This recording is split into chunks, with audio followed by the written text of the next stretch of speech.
Okay. So as I mentioned earlier, so for today we're going to discuss about the flow rates and the dosage rates for intravenous medications.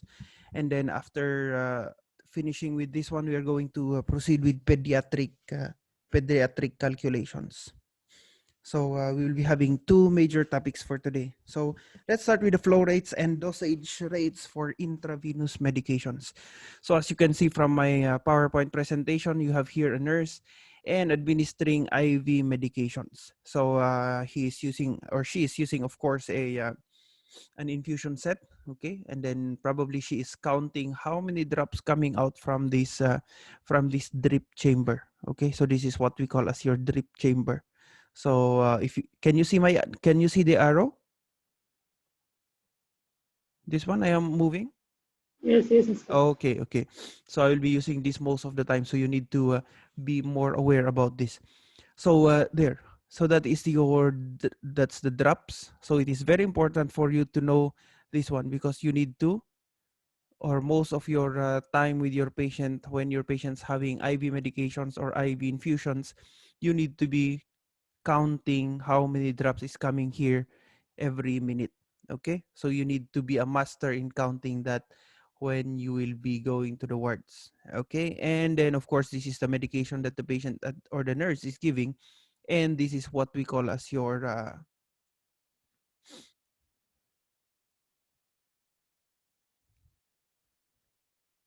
just 1 minute. Okay, and then this is what you call your regulator. Okay, so it regulates your drops per minute. Okay, so the more that you move up, the more that it will move fast. The more that you will move it down, then it will also become slower. Okay, so this is the regulator. Anyway, you will be experimenting with this one when you will be having your laboratory classes, or when you will be going at the hospital together with your teachers. Okay, so for our course learning outcomes, so we are going to calculate the prescribed dosages of different forms of drugs and accurate for adult patient. So we start first with adult for the first 2 hours, and then we will proceed with the calculations also for pediatrics after this. So first one is flow rates and dosage rates for intravenous medications. Have you already discussed about how to calculate the drops per minute if you are going to give only a primary infusion? Like for example, the patient's IV will be running for 8 hours, and then the patient is using a macro drip. How many drops per minute? Did you discuss about this or still? Yes, Mr. Ah, still. Okay. No, Okay. no, it's okay. Ah, did you It's, finish or not? yes, finish. Finished. Yes. Okay. So I assume that you already have a background about these IV infusions. So anyway, these are only just addition to these IV infusions. Okay. So this is, as I've mentioned, the primary infusion of the patient. So usually it will come with a normal saline. It will come with D5 water and other infusions that the doctor may prescribe. Okay, and then it is running to a drip chamber. So usually we have two types of drip chamber. So we have the macro, as they call, and then we have the micro. So if you will be in the male medical ward, most of the time you will be using macro drips. But for pediatrics, we need to give a more specific dose to to a younger patient, then we are going to use a micro drip. Okay, and then the roller clamp, or sometimes they call it as the regulator, and then filter. Sometimes we don't have, and then it goes to your patient. And then this is what we call as your secondary infusion, or sometimes they call it as your piggyback. Okay, so in the book that we are using, it is called the piggyback, or it is termed as PB. So sometimes you will see there an order of IVPB. It means that intravenous piggyback. Okay, so this is the main IV line, and then this is the piggyback line. So the piggyback will be inserted here in the secondary port, or sometimes in the hospital they call it as your Y port, because it's like in the form of letter Y.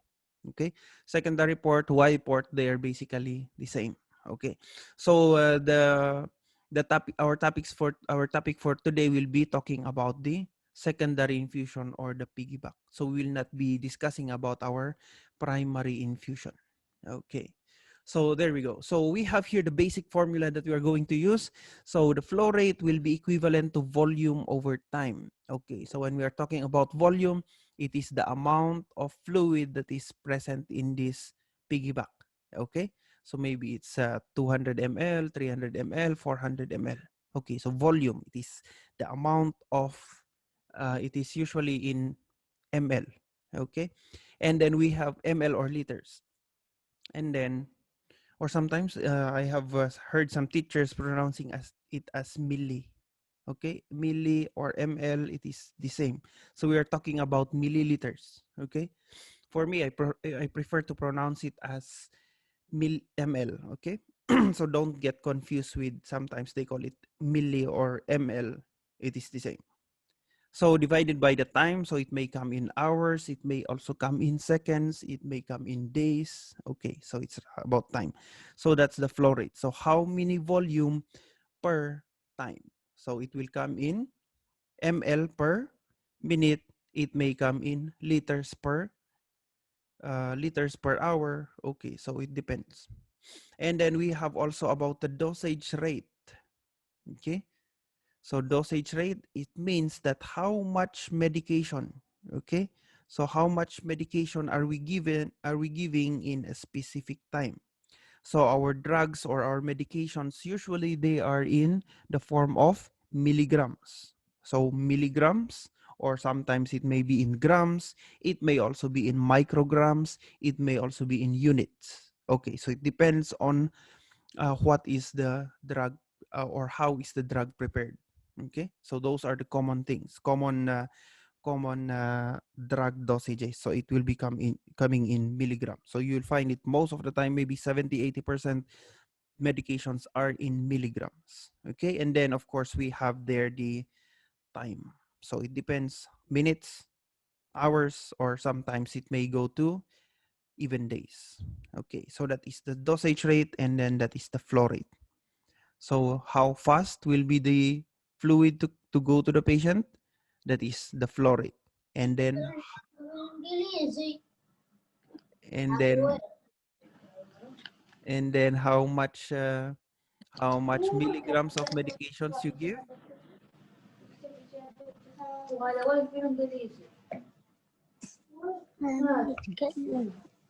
Who's talking? Kindly mute your okay, there you go. So it's now okay. So just unmute if you want to speak, okay? So we will not get disturbed. Okay, so that's it. Flow rate and dosage rate. Okay, so we proceed to our first calculation. Okay, so we have here an order of cimetidine 300 milligrams IVPB. And again, what is IVPB? As I have mentioned earlier, it is intravenous piggyback. So this is your secondary line. So it is given every 6 hours in 50 ml normal saline infused in 20 minutes. Okay, so that is the order. So you need to know that cimetidine, that is 300 milligram IV piggyback. So that is the order. So that is what you need to give to the patient. Okay. So in 50 ml of normal saline. So this one 300 milligram, it should be placed in the 50 ml normal saline. Okay. And then how much time it will go, or it will be infused? It will be in 20 minutes. Okay, so what is the question, or what do you need to find? So IV flow rate measured in ml per minute. So how many milliliters or ml per minute will be administered?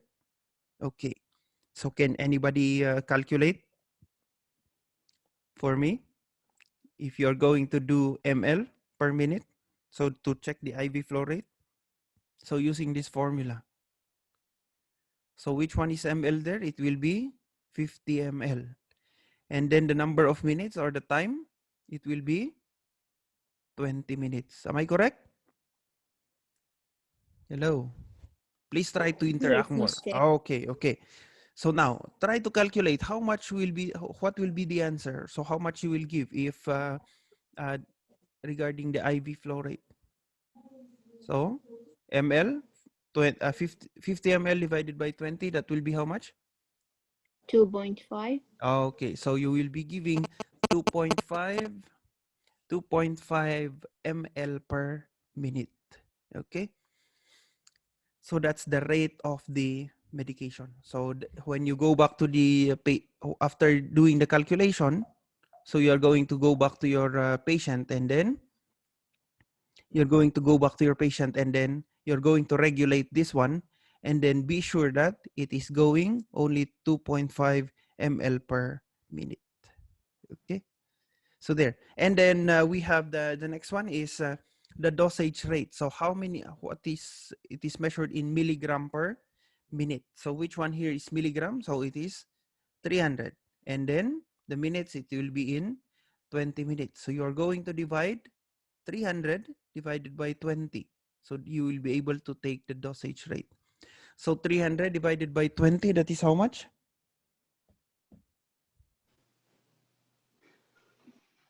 300 divided by 20. If you have your calculators there, you can do it. You can solve it manually.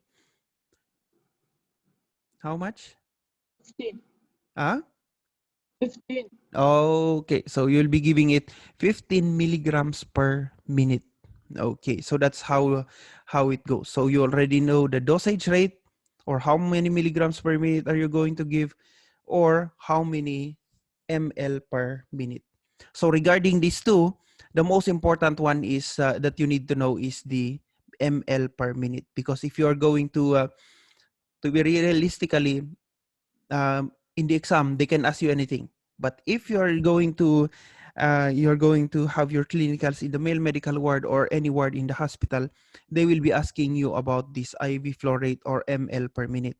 Why? Because this is how it they are going to ask this one, because they are going to regulate it in the, they're going to regulate it in the, how do you call this one, the, in the, we call it a syringe pump. Okay, so you will just encode there 2.5 ml per minute, and the medications will be administered as you have indicated there.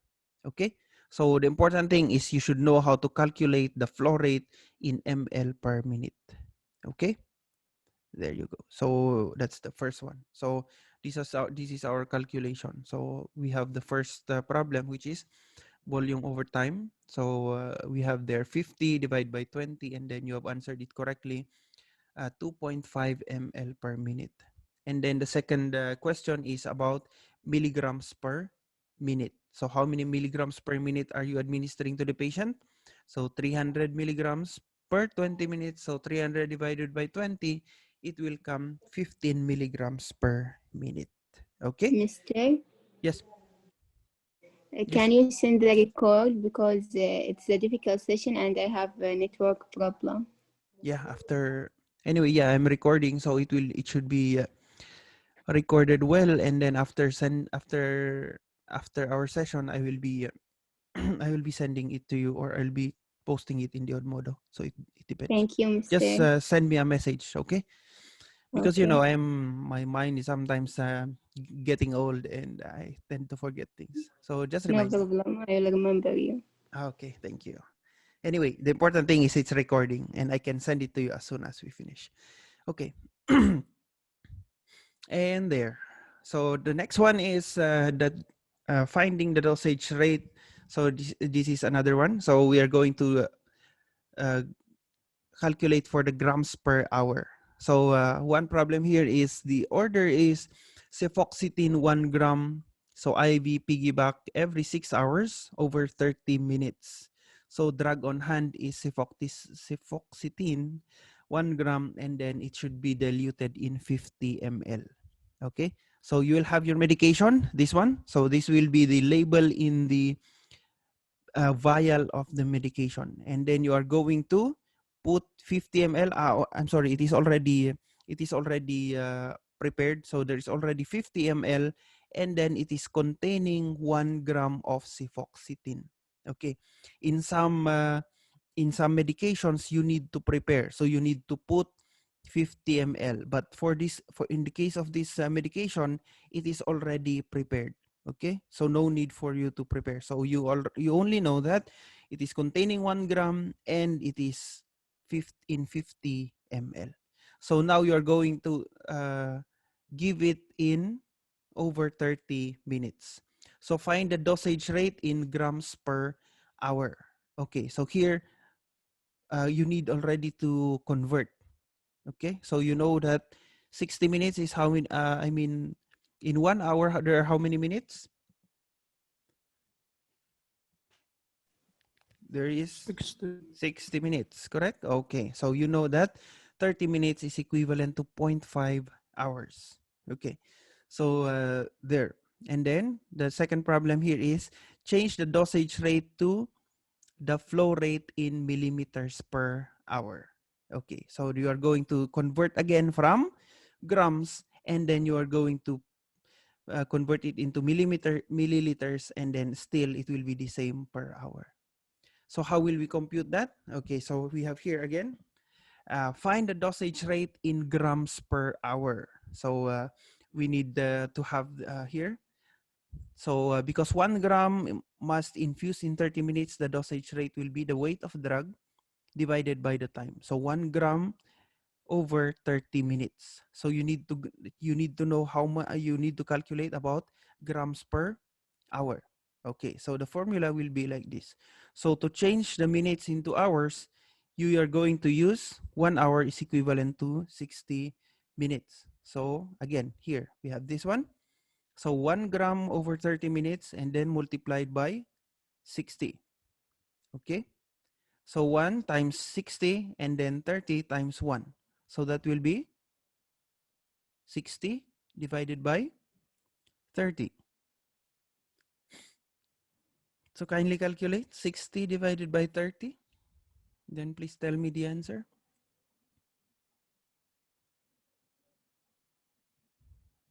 60 divided by 30. Okay, so it will be 2. So you are going to administer the patient 2 grams per hour, or the dosage rate is 2 grams per hour. Okay. So in short, if you are if you are going to critically think about it, okay. So it's giving 1 gram per 30 minutes. So you just need to double this. You need to double the time. So you will also double the dose. So the shortcut is 30 minutes times 2. So it will become 60 minutes. And then 1 gram times 2, it will also come 2 grams. Okay.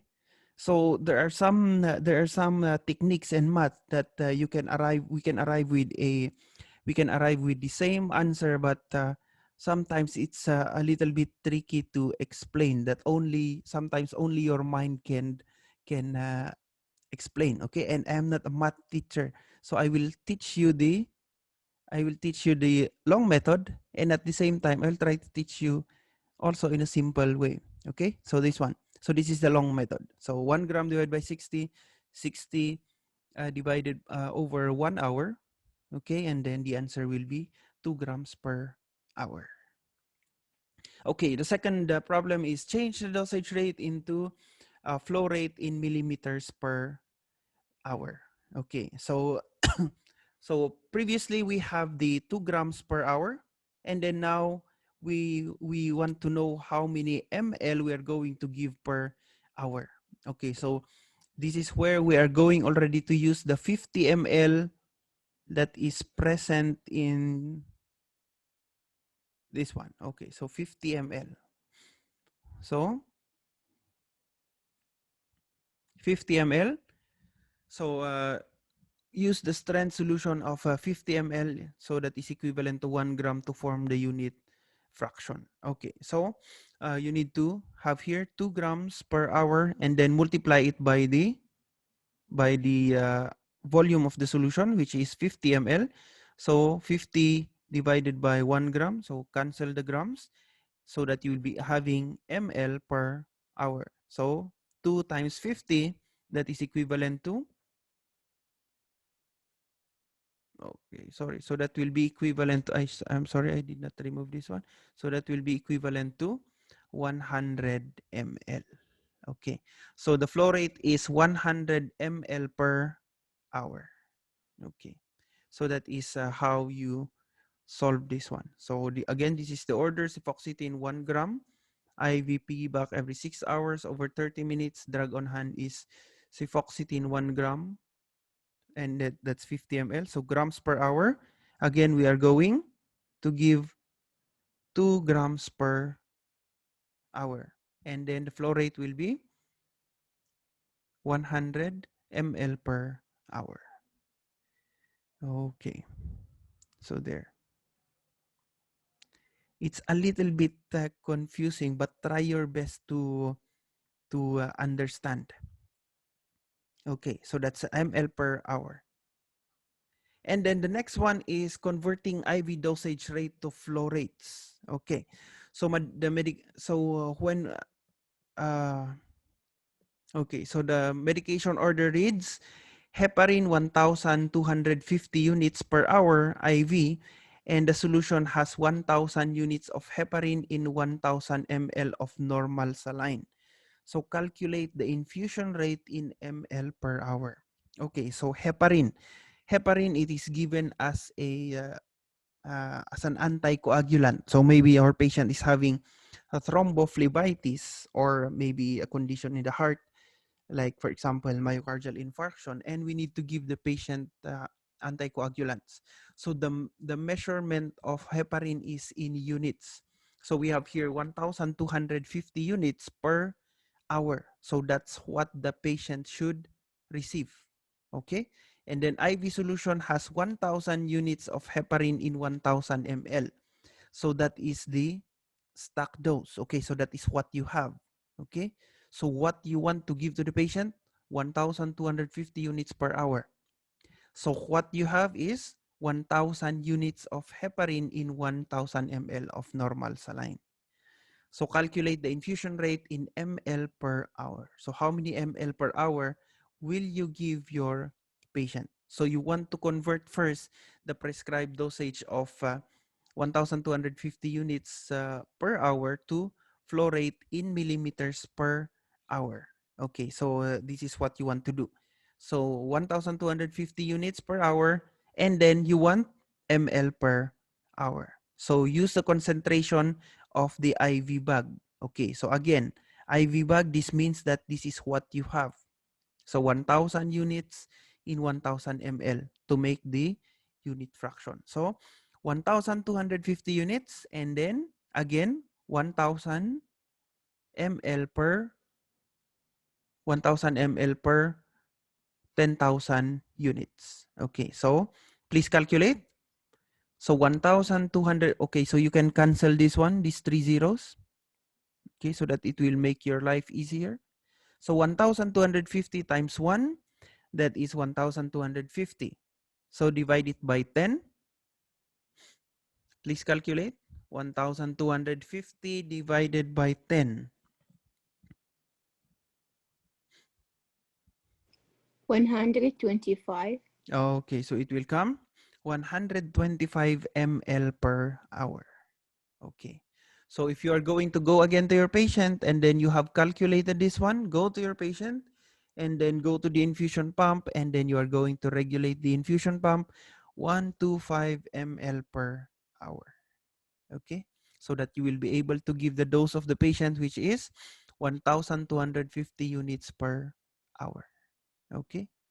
So this is in units. This is the medication that you are going to give, but you don't know how much ml you are going to give. So that is why you are doing this calculation. Okay, so it's 125 ml per hour. Okay, so do you have any questions so far? No. Okay, I am telling you this one. It's a little bit difficult, but I will try my best to let you understand why you are calculating these these things. Okay, and then you should also know how you will be doing this one. Anyway, these calculations are not that it may come in during your exam, but the likelihood of coming to your exam is a little bit less. Okay, but still you should know this one.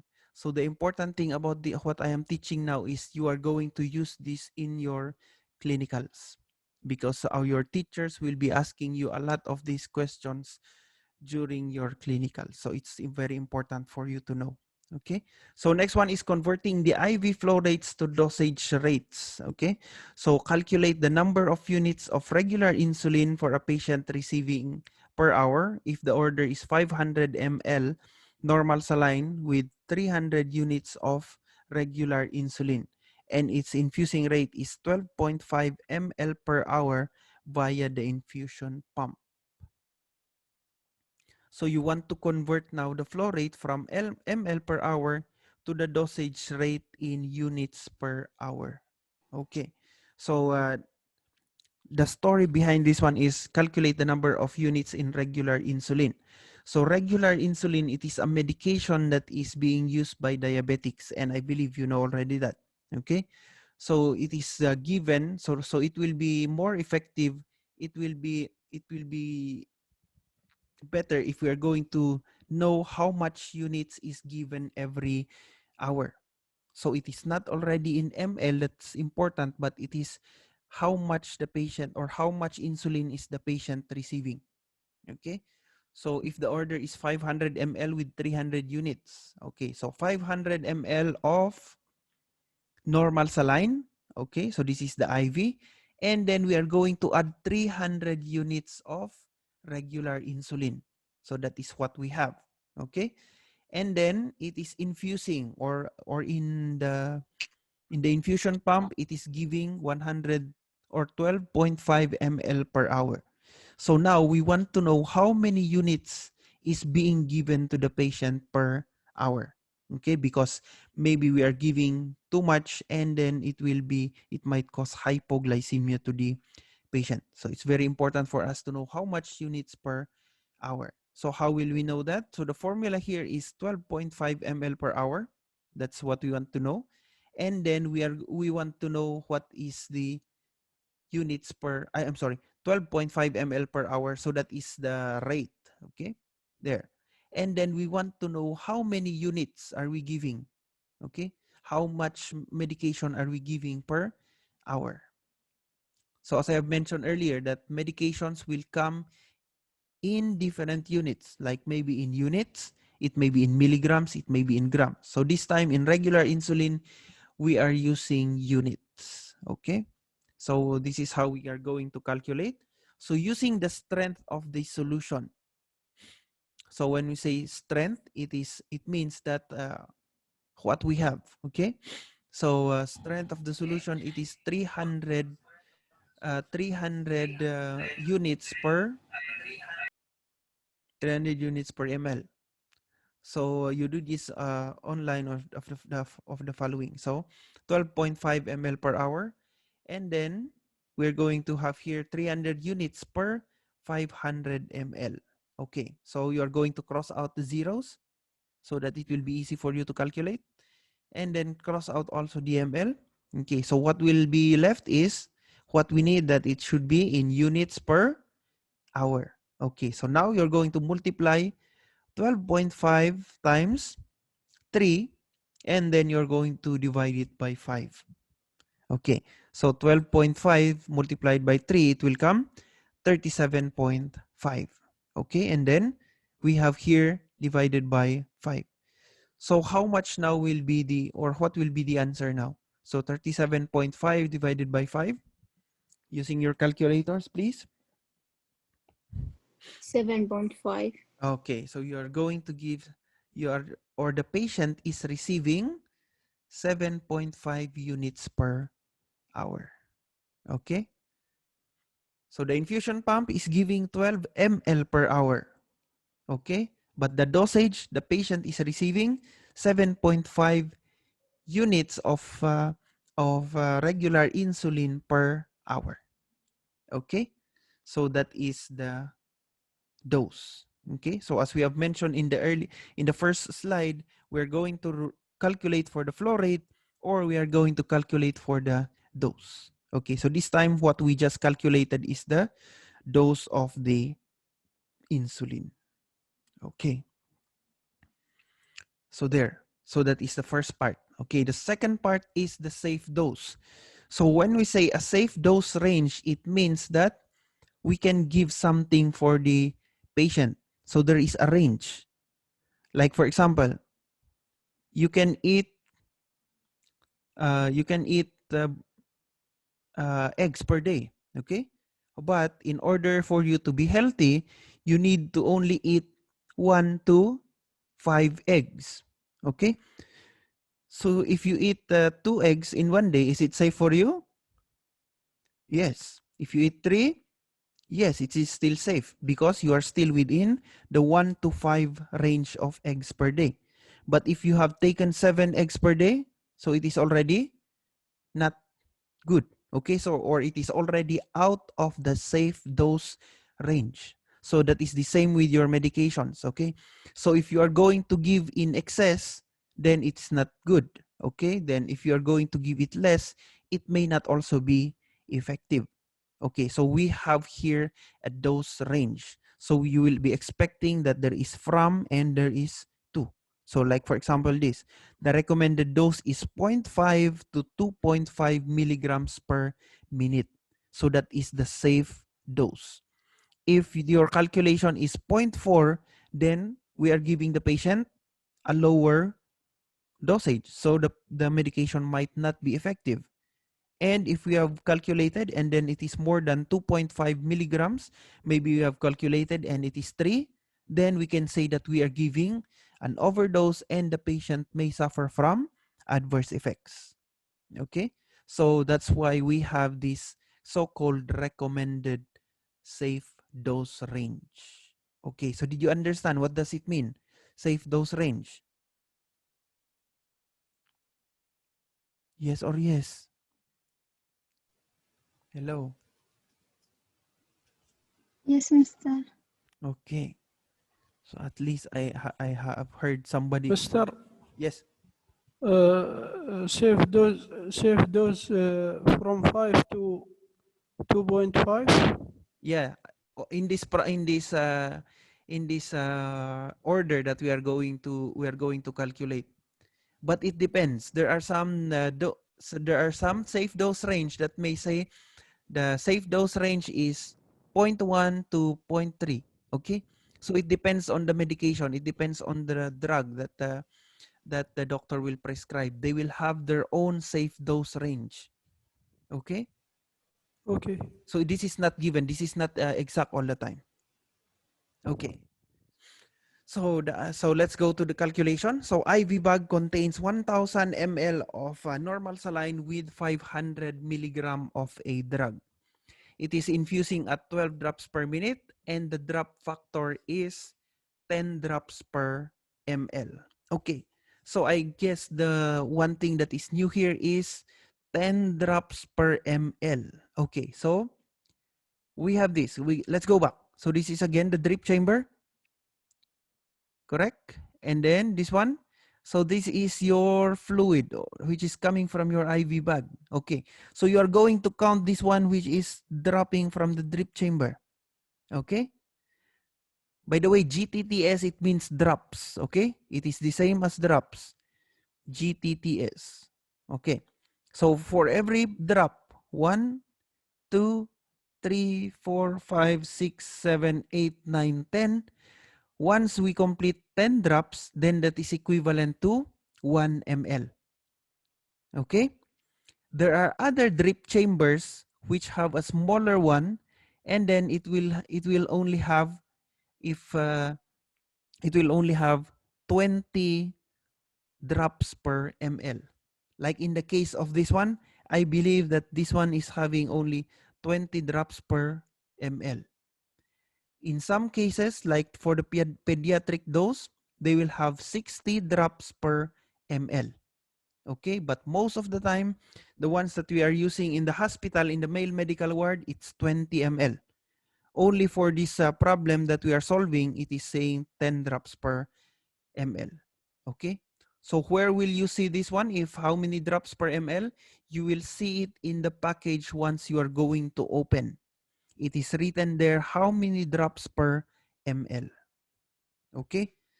Anyway, you will see that when you will go to the word. Okay. And then, so our problem here is to find the dosage rate in milligrams per ml. So we want to know how many milligrams is contained in milligrams per minute, I should say, so that we will know if the recommended dose is in this infusion is safe for our patient. So let's go to our calculation. So again, so the problem is to change the flow rate into 12 drops per minute to a dose range of in milligram per minute. Okay, so we have this one. So the drops, the current order here is it is infusing at 12 drops per minute. Okay, and then we want to know how many milligrams per minute is being given to our patient. So we are the strength of the solution. Again, the strength or what we have here is 1000 ml, and then there is 500 milligrams of medications or drugs in this 1000 ml. And the drop factor is again 10 drops per 1 ml. So both used to construct the necessary unit fraction. So get this one, 12 drops per minute. And then how many ml per or how many drops per ml? Okay, so we have this one. So 10 drops per ml, so that we can cancel the drops, and then what will be left will be milligram per ml.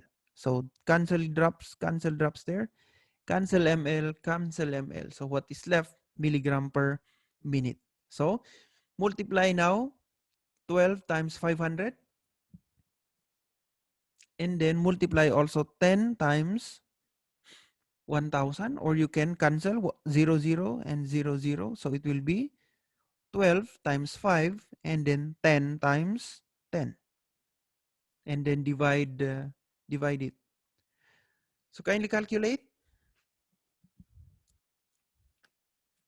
12 times 500 and then write it down, and then 10 times 1000 and then write it down, and then whatever is the answer of 12 times 500, divide it by the answer of 10 times 1000.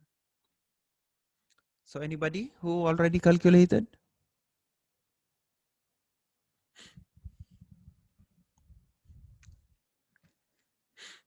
Any answers? 0.6. 0.6. Any other answers?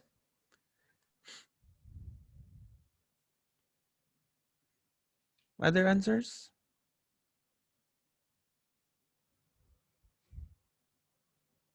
0.6. How about the others? Did you calculate?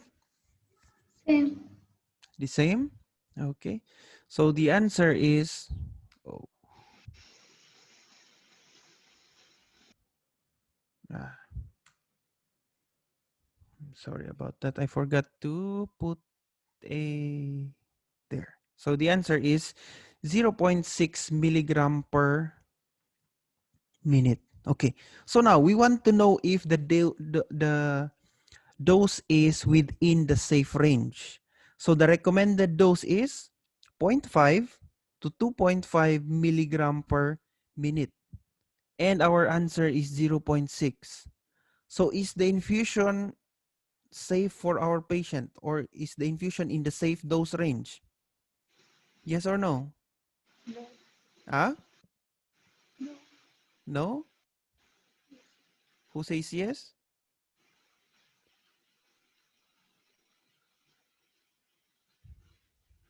One or two answered already no. Who else is saying no?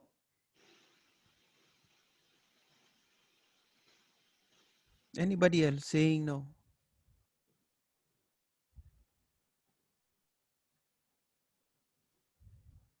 Okay, so I have here our chat box, so you can also type here your answers.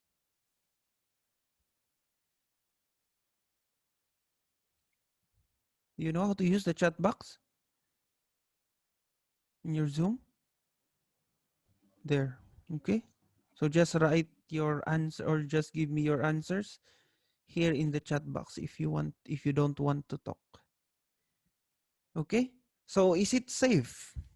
0.6, and our recommended dose is 0.5 to 2.5 milligrams per minute. I heard 2 saying no. How about the others? What can you say about it? Is it in the safe dose range or not? Hello? No. No. Again, no. Who else? Who has a different idea?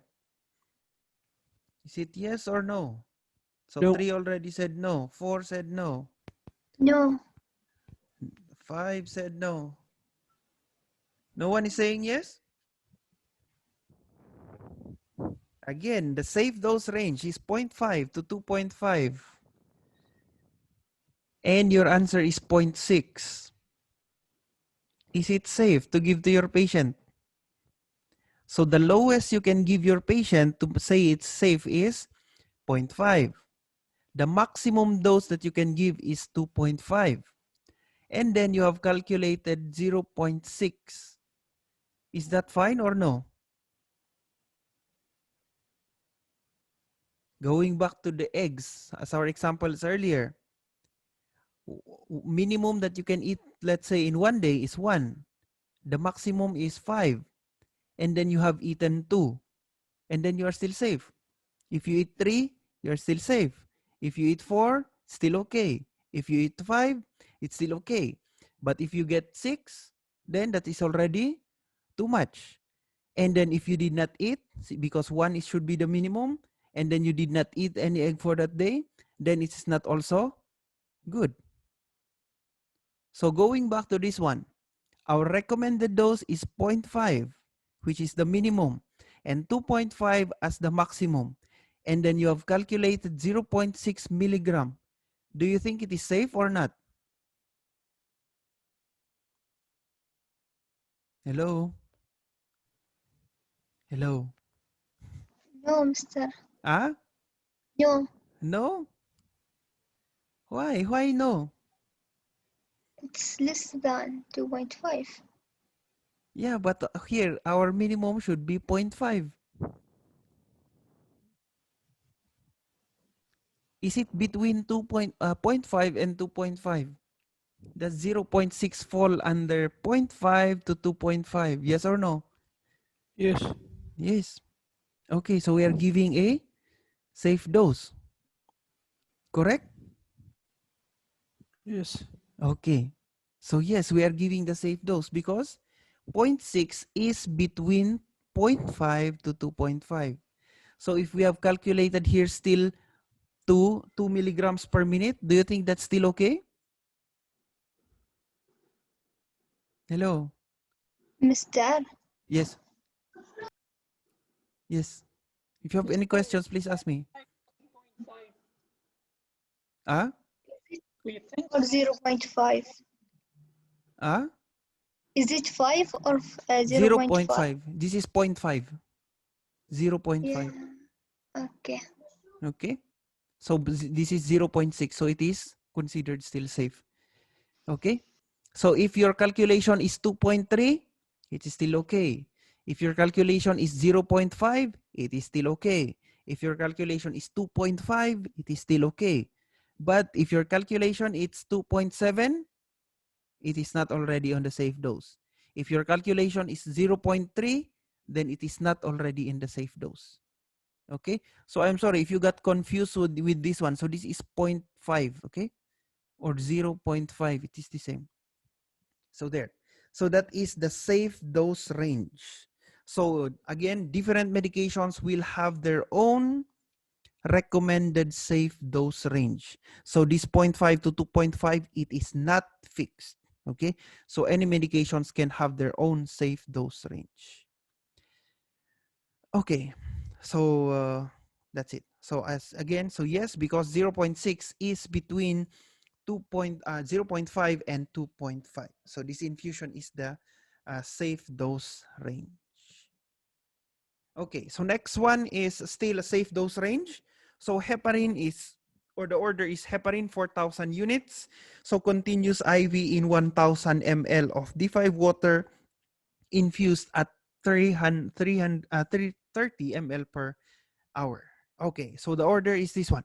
So we have your dextrose 5 water or 5% of dextrose in water. So this one, okay? And then this heparin, you are going to for 4,000 units, okay? Take from here. So this in total is 5,000. So you will not give everything. So you will only give 40,000. So place it there in the IV solution. And then you have already your medication which is ready to be given. So you went to your patient and then you went to the infusion pump and it is infusing at 30 ml per hour. So 30 ml per hour. So now you will be asked by your teacher, is the dose safe for the patient? If you are going to give, or if the safe dose range is 20,000 to 40,000 units per day. Okay, so this is one, it is per day. So we are going to know if we are giving a safe dose to our patient. Okay, because if not, then we are going to ask the doctor to, or we are going to inform the doctor about it. And then the doctor may modify the order. Okay, so the first step is you want to convert the flow rate from millimeters per hour to units per day. Okay, because what we need here is units per day to know if it is within the safe dose range. So 30 ml per hour, that's what we are infusing. And then we want to know the units per day. Okay, so using the strength of the solution, which is 40,000 units per 1,000 ml, and there are 24 hours in one day, this will be your formula. So 30 ml per hour, and then we have your 40,000 units per 1,000 ml, and then multiply it to 24 hours per day. Okay, so to know if it is correct. So cancel out the 000 and then also the 3 zeros here, 3 zeros there, ml, ml, hours, and hours. So what is left? Units per day. So what do we need here is again, how many units per day? Okay. So kindly calculate 30 times 40 times 24. And then here below, it's only divided by 1, so it's no need. So kindly calculate and tell me what's the answer using the chat box. Okay, so I will know if you are participating. Are you aware or do you know how to use the chat box? Find there in your computers or in your laptops about chat, and then just type your message and then type the answer. Okay, so please calculate 30 times 40 times 24. So again, we are calculating for how many units we are giving in one day. And then once we know the number of units per day, we are going to identify if it is safe for our patient or not.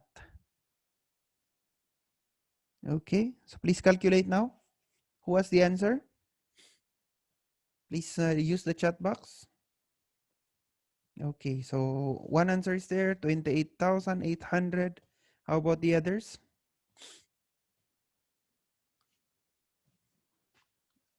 Please calculate, please participate.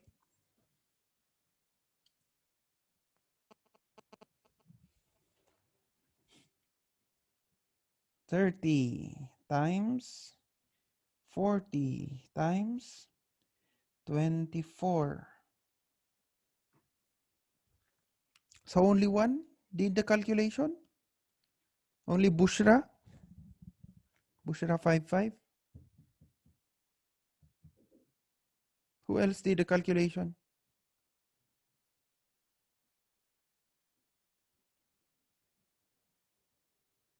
No one.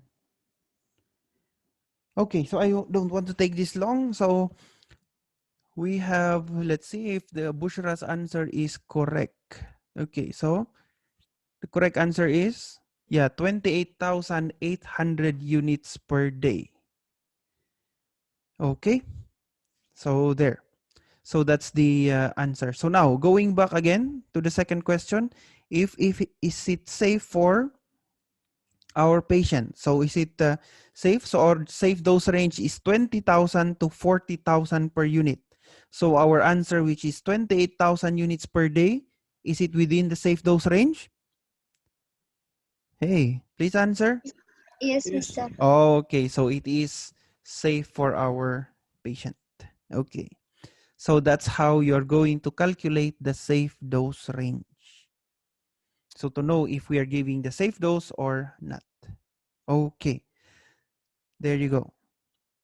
And then next one, we have here your IV push. Okay, so we have discussed already about IV piggyback. So again, it is given in the Y port or the secondary port of the main line. Okay, so now we have here IV push. So when you say IV push, this is to infuse a small amount of medication in a short period of time in a syringe, can be administered directly into the vein. A saline lock or a heparin lock can be attached to an IV catheter. Okay, so this is our IV push. So this is one of your responsibility. No, I'm sorry, not your not one of your responsibilities as a student. But if you will become staff nurses and you are going to administer medications, most of the medications, if your patient is in the ward, is in the form of an IV push. Okay, so you are going to prepare, and I believe that you already know how to prepare your medications, correct? Hello. You're already instructed how to calculate this or how to take these medications. Anyway, if still not, you will be doing it in your laboratory. Okay, so you'll be having a lot of calculations also there. Okay, so once you have calculated how many ml you are going to aspirate, like for example, in this case, we have aspirated around 1.5 ml. So after aspirating, then we are going to give it to your patient. So this is given through IV push. Okay, so this is the first way of giving it. Okay, and then it goes to the vein of the patient. The second one is through your saline lock, or sometimes it is called as heparin lock, or sometimes they call it also as a hep lock. Okay, so it's this one there. So this white portion here, that is where you are going to insert your medications, and then you are going to push the medications until it is consumed, or it is all it all goes into the patient's system. Okay, so that is your IV push. Earlier we are counting about the drops per minute because we are giving it through the piggyback. Okay, so now we will not be expecting here about ml per hour. Okay, so we have this one. So it will already be milligrams. Sorry. So 750 milligrams of a drug is ordered IV push. So IVP. So that is the shortcut. So we have here stat. So when we say stat, it means as soon as possible. So immediately. Okay, and then so over 5 minutes, and the concentration of the drug is 75 milligrams per ml. Okay, so what do we need, or how much, what is the stock dose? We have 750 milligram of a drug. So that is the order. So that is what we want to give to our patient. 750 milligrams of medication. And then the concentration or the strength of the dose, or what we have, is 75 milligrams per ml. So now what we want to know is find the total numbers of ml that you are going to administer. So milliliters that you would need to give your patient. Okay. So and then the second problem is to determine the IV push flow rate if you divide the infusion into 5 equal segments. Okay. So which is you're going to give it in 5 minutes. So the first one is we have here. So we want to know how many ml we want to give. So again, 750, that is the order of the doctor. That is what we want to give. And then there. So the question mark is how many ml. And then the strength of the dose, or what we have, is 75 milligrams per ml. So If you're going to convert it into a fraction form, okay, so it will be 750 milligram, multiply it by 1 ml, and then 1 ml is containing 75 milligram. So you're going to cancel milligram, and then 750 times 1 divided by 75. So please calculate 750 divided by 75. That will be how much? 10. Okay, so it will be 10. So you are going to give your patient 10. Oh, okay, there. So you're going to give your patient 10 ml. Okay? If you are going to give that 10 ml, it means that you are giving the patient 750 milligrams. Okay? And then the next one is, if you are going to divide this into 5 segments. Okay, so it means that there. So you should administer 10 ml in over 5 minutes. So now, you're going to give this in 5 minutes. So you want to know now how much ml you are going to give every 1 minute, because it says you are going to divide it into 5. Okay, so there. So there. So 10 ml divided by 5, and then 5 minutes also divided by 5. So you will be giving the patient 2 ml per minute. Okay? So if you are going to give the IV push, you are going to look at the how do you call this one? You are going to look at the time or the clock, and then in every 1 minute you should give 2 ml. Okay, so this is the syringe. So imagine that this syringe is up to here, 10 ml. Okay? And then you're going to look at the clock, and then while you are giving the medication, in 1 hour, in 1 minute, okay, so the medication should be until 8. And then second minute, you are going to give it until 6 to 2 ml again.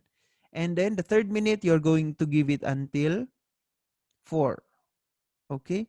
And then after some time, another minute, you're going to give it until 2. And then the last minute, you will give another 2 ml. Okay? So that is how you are going to give your IV push. Okay? So 2 ml per minute. Okay? So 2 ml will be pushed every 1 minute interval. So if 10 syringe is used, then take present 1 ml, and the plunger will move 2 ticks each minute. So as I have mentioned, using this syringe, you should give 2 ml every 1 minute. Okay. So there, until it will be finished. But you will be surprised if you will be going to the hospital, and then you will see staff nurses, they are not administering any IV push for over 5 minutes. Okay, so sometimes they just administer it in a much faster rate, maybe just 30 seconds to be realistic. Okay, and sometimes you will understand these nurses because they have a lot of work to do. And imagine that your nurse or one nurse will be administering 50 medications or 50 syringes, okay? And then each is containing 10 ml. And then you're going to administer it for 5 minutes each. So 5, multiply it by 50. So that's already, can you still hear me? Hello? Hello? Yes, Mr. Okay. Because I have received here a signal that my internet connection is low.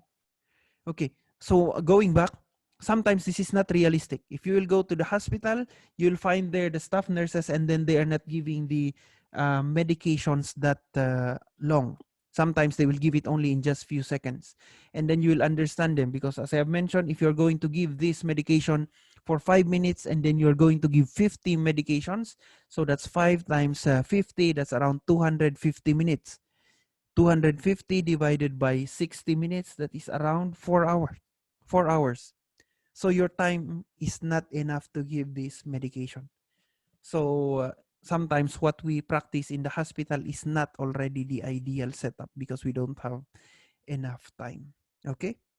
So there. So that's what this one means. Okay, so another one, we have still on IV push. So the order is ceftriaxone 1,500 milligrams over 4 minutes. And then 2-gram vial has the strength of 1 gram per 10 ml. Okay, so what do we want to give to our patient? So again, it's ceftriaxone 1,500 milligrams. That is what we want to give, or that is the order. And then the strength, or what we have, is 1 gram per 10 ml. So now we are going to find the total number of ml you will administer. So how much you are going to give your patient. So again, 1,500 milligrams, that is how many ml? Okay, so we are going to calculate.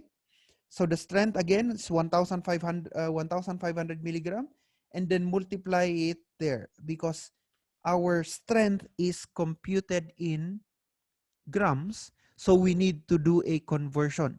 So we have here 1 gram is equivalent to 1,000 milligrams, correct?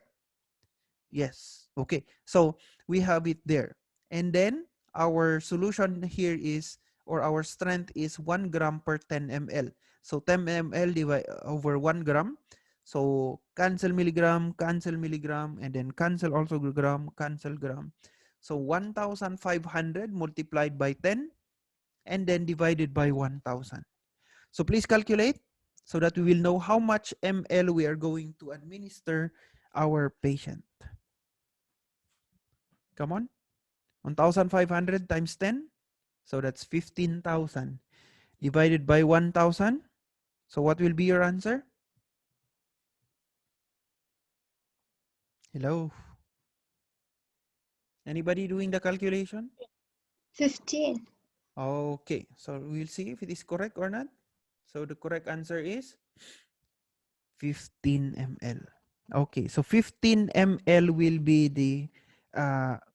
the amount of medication that you are going to give your patient, so that you will be able to administer 150 milligrams.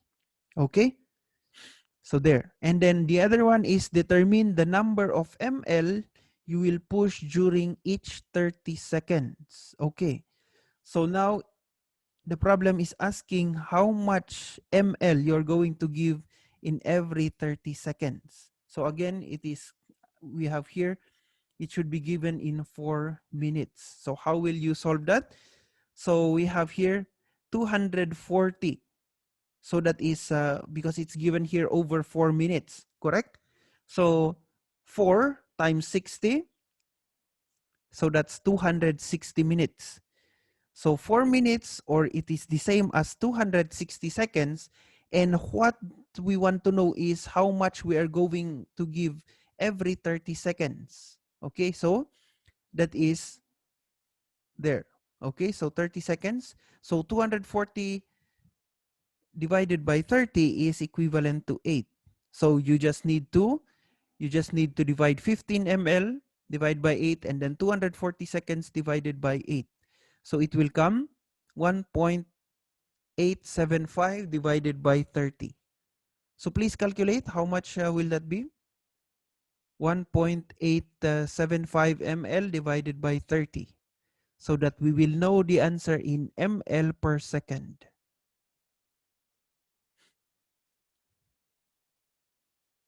Anyone calculating?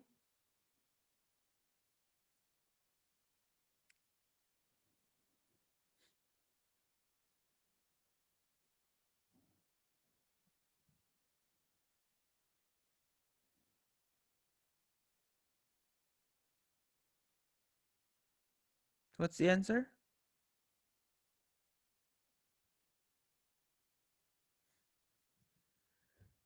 How much is the answer?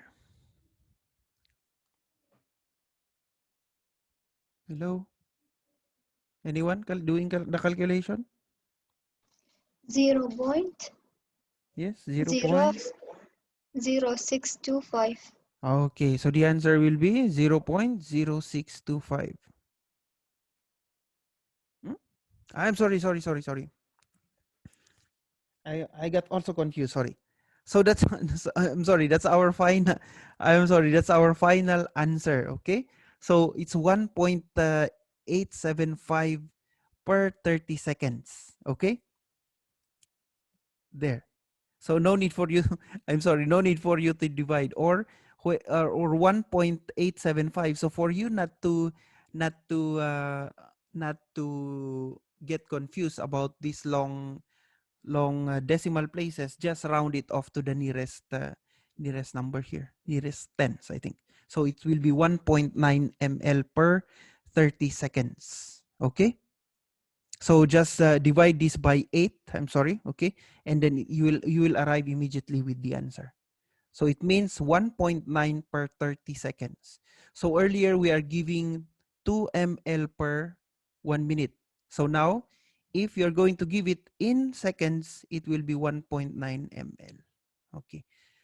So again, these calculations, these are not that very important. Okay. It is not a common question always asked. However, it is nice for us to know these things.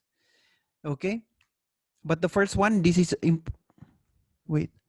The number of seconds, it is not that important. But when it comes to this one, how many milligrams you should admit, how many ml you should give your patient, this is the most important one. But this one, how much time you're going to give, sometimes it is not that important. So the most important thing that you will know here is the number of ml that you are going to give. So the first solution that we have made. The second one, as I mentioned again, not so important, but it is nice for us to know.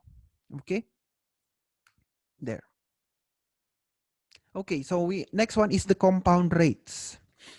So here the solution will be a little bit longer. Okay, because we are here in the compound rates, we are basing it also on the size of the patient, or it means that we are going to give it based on the weight of the patient. Okay, so for example, me, I am weighing 95 kilograms. The drugs that you will give me is different from another patient who is only having a weight of 100 kilograms. Okay, so for compound rates, we are basing the medications on the patient's weight. So first here is the patient is ordered 250 ml of 5% D5 water with 60 milligram of a drug. Okay, and then it is saying here 0.006 milligram per kilogram per minute IV piggyback daily. Okay, and then the patient weighs 75, and then the drop factor is 20 drops per minute. Okay, so 20 drops per minute, that is again the most common drop factor of this one. So 20 drops is equivalent to 1 minute. But what do we want to give our patient? It's 0.006 milligram per kilogram per minute so that is daily. So that means in 1 day. Okay, and then what is the strength of the dose of the medication? So we have here 250 milligram, 250 ml of 5% D5 water with 60 milligram. Okay, so given again is 75 kilogram, that's the patient weight, and known equivalencies is 0.006 milligram per kilogram per minute. So that is the order. So that's what we want to give. And then we have the strength of the medication, or what we have is 60 milligram per 250 milligram. And then the drop factor is 200 drops per minute. So what do we want to know? So it is the flow rate. So how many drops per minute? Okay, so it's a little bit long calculation. Okay, so we have this one. So how do we calculate that? So as shown by multiplying the weight of the patient by the order will yield a rate based on time. So the rate can be converted to the desired rate. So that is the drops per minute. So you want to start with the weight of the patient in kilograms and convert to drops per minute. So we have this one. So 75 kilograms, and then it's equivalent to drops per minute. So you want to cancel the kilogram. To do this, use the fraction containing the kilogram in the denominator. Using order of this fraction will be 0.006 milligram and then divide it or over kilogram times multiplied by the minute. Okay, so again, what's the patient's weight? It's 75. Okay, so from here 75, you can cancel kilogram and then the kilogram. Okay, and then 75 times 0.006. So what will be the answer? Please do the calculation.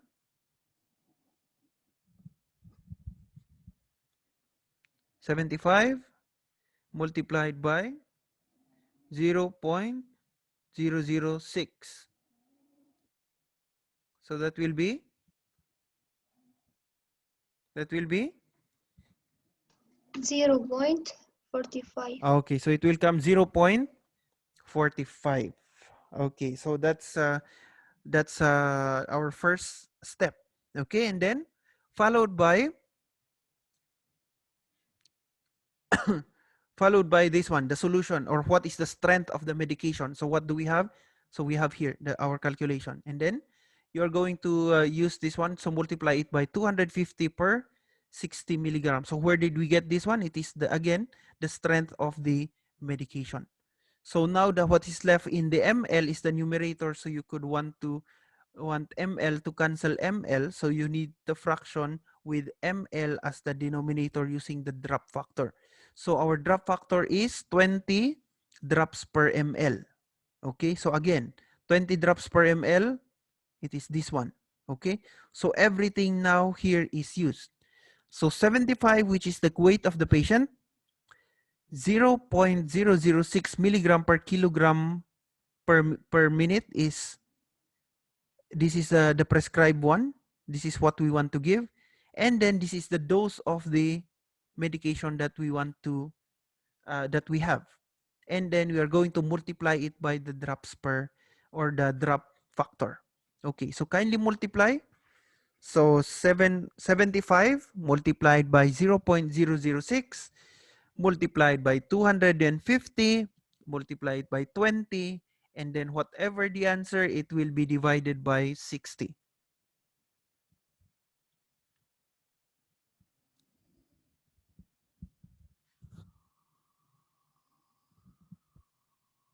Please multiply.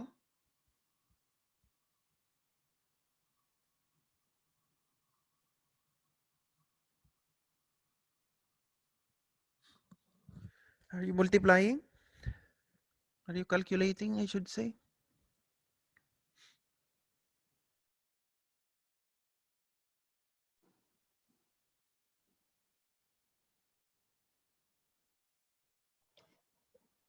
Thirty-seven 37.5. So 37.5. We'll see if your answer is correct. Okay, so the answer is 37.5 drops per minute. Okay, but there's no such thing as 0.5 drops. Okay, so in your answer, you're going to write there 37 to 38 drops per minute. Okay, so that's that will be your answer, because there's no such thing as 0.5 drops. So when you answer it, it will be 37 to 38 drops per minute. Okay, so that is the compound calculation. So it is based, again, as I've mentioned, on your weight. And then we have what is prescribed for the patient. And then what do we have? And then including the drop factor of the medication. Okay, so you will be having there 37.5 drops per minute. Okay, so another compound rate. So the order is ifosfamide, which is 1.2 grams per meter squared. Okay, so meter squared per day. So earlier we have mentioned about the patient's weight. So here, if we are talking about m squared or meter squared, it means that this is the body surface area of the patient. Okay, here it's written down here, it is BSA. It means body surface area. So we have here IV push daily, and then it is infused over 30 minutes, and then repeat for 5 consecutive days. So IV solution strength, again, strength, when we're talking about strength, it is what we have. So 50 milligrams per ml. And then the patient has a body surface area of 1.5 meters squared. So now what do we want to know is how much ml per hour do we want to give? Or this is again the flow rate. Okay, so ml per hour. Okay, so this is a little bit different from our first or our previous calculation, in which we have based it in the weight. So now we are going to base it in the body surface area. Okay, so since the order contains a compound of 1.2 gram per meter squared per day, so that's what we want to give. So multiply the size of the patient by this compound as rate as follows. Okay, so again, what is our what do we have? The patient's body surface area is 1.5, and then you multiply it by 50, because this is what we have. Okay, so that will be 75 milligrams per day. Okay, so 75 milligrams per day. So that's the milligram that we are going to administer it only in one day. So this means that the patient should receive 75 milligrams of the medication once per day. Because the drug must be administered over 30 minutes, the dosage is 75 milligrams divided by 30 minutes, and it must be changed to ml per hour. So 75 milligram divided by 30, and then we want to know the ml per hour. So 75. So you are just going to convert that, and then so this will be the formula. So 75 milligrams over 30 minutes. So there we have this one. And then since we want to convert it into hour, and then we're going to include here 60 minutes over 1 hour, and then 1 milligram per 50 milligrams. So this is what we have. So this is on the order, this one. So 50 milligram per ml. Okay, so it is this. Okay, so kindly calculate 75 times 60 divided by 30 times 50, so that we can have the ml per hour. So cancel milligram, milligram, minute, minute, and then what is left? ml over hour, because that is what is being asked in the question. So you need the number of ml per hour. So please calculate 75 times 60, and then 30 times 50, and then divide the numerator and the denominator and tell me the answer.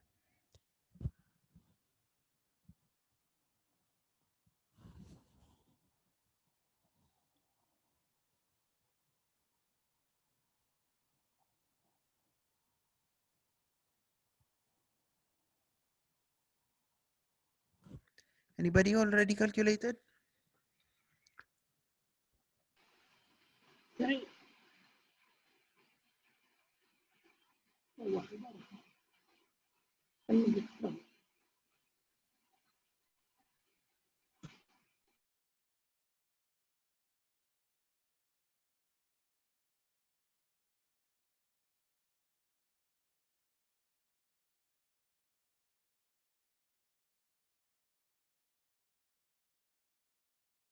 What is your answer?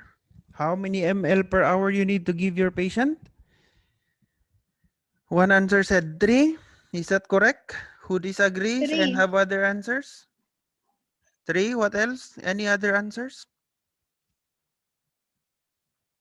No more answers?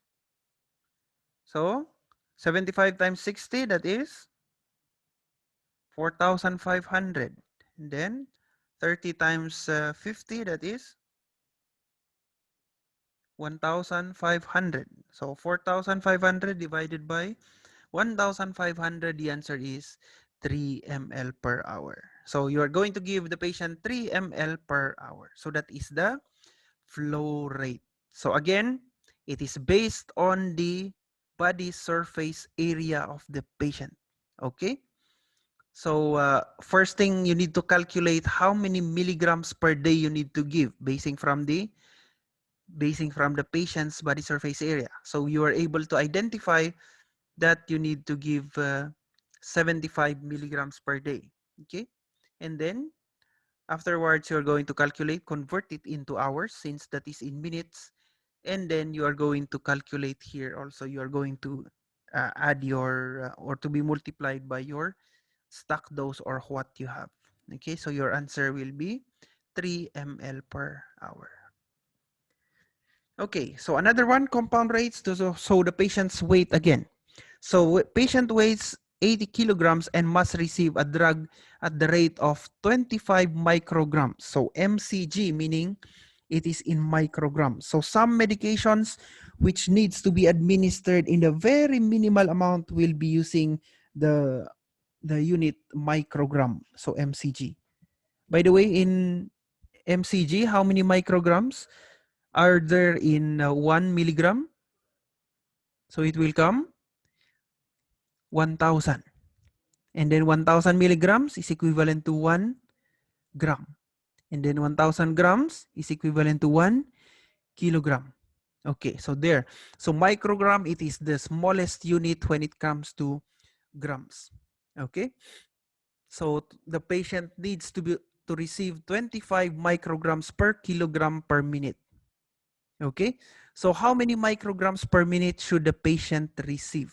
Okay, so we are basing it again from the patient's weight.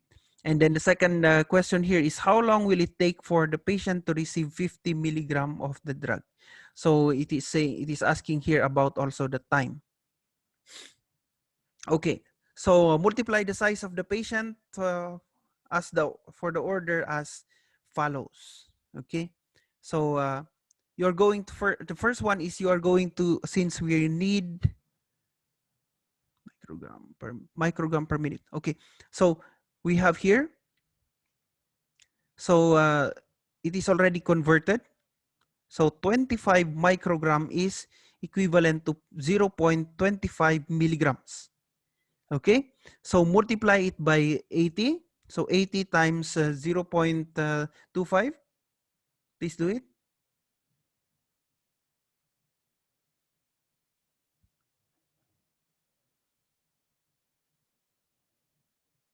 So what will be your answer? 2. Okay, so you'll be having there 2. So that will be in milligrams. Okay, so 2 milligrams per minute. Or if you want to convert this one to micrograms, it will be 2,000 micrograms. Okay, so 2,000 micrograms per minute. So if you want it to be in milligram, it will be 2 milligrams per minute. Okay, so the patient should receive the drug at 2 milligram per minute. Okay, so that's the first one. So it is based on the patient's body weight. And then we are calculating it in micrograms. Okay, so by the way, it is asking here about micrograms. So our answer should be really 2,000 micrograms per minute. But if the question here is asking for milligram, then it is correct that our answer will be 2 milligrams. And then next, the problem is to find the time, which is in minutes it will take for the patient to receive 50 milligram. So the problem is to change the dose to 50 milligram to time in minutes. So the dosage rate of 2 milligram is equivalent to 1 minute to form the unit fraction. So our problem here is how much time will we give in minutes this 50 milligram. So 50 milligram divided by 1 and then multiply it by the number of minutes, which we have calculated earlier that we are giving 2 milligram per minute. Okay, but if it is in 2,000 micrograms, convert it into milligrams. So we have already converted, so it is already 2 milligrams. So just cancel milligram, and then 50 times 1 and then divided by 2. So that's what's half of 50? 50 divided by 2, it will come 25 minutes. Okay, so 25 minutes it will take for 50 milligrams to be administered to the patient. So so it will take 25 minutes for the patient to receive 50 milligram of the medication. Okay, so that is again another example of compound calculation. So next one is adding medications to an intravenous piggyback. So a patient must receive a drug recommended at 15 milligram per kilogram per day. Okay, so that's what we need to give.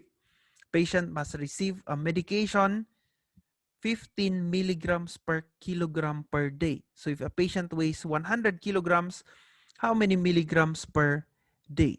And then the second one is the drug is to be administered in an IV piggyback in 200 ml D5 water over 60 minutes. The vial contains 1.5 grams. For the drug powder to form, the vial is to be used to reconstituted in a similar or device similar to that. Find the IV flow rate in ml per hour. Okay, so ml per hour, milligrams per DL is the first one. And then how many milligrams per minute will the patient receive? Okay, so how will we calculate? So how much do we need a patient? If we are going to give 15 milligram per kilogram per day, and then the patient is 100 kilograms. So the solution here is simple. So just multiply the number of kilograms of the patient plus or multiplied with the number of milligrams to be administered. So 100 times 15, that will be 1,500 milligrams per day.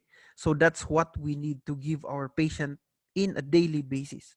So this means that the patient should receive the dosage rate of 1,500 milligrams per day.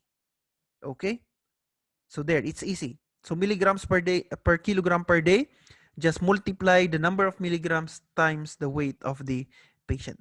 So the second one is the drug to be dissolved in 200 ml and the infusion time is 60 minutes. So we want to know here about the ml per hour. Okay, so we have here the order is 200 ml over 60 minutes. Okay, and then we are going to replace here 60 minutes by 1 hour. Okay, so 200 ml divided by 60. So that will be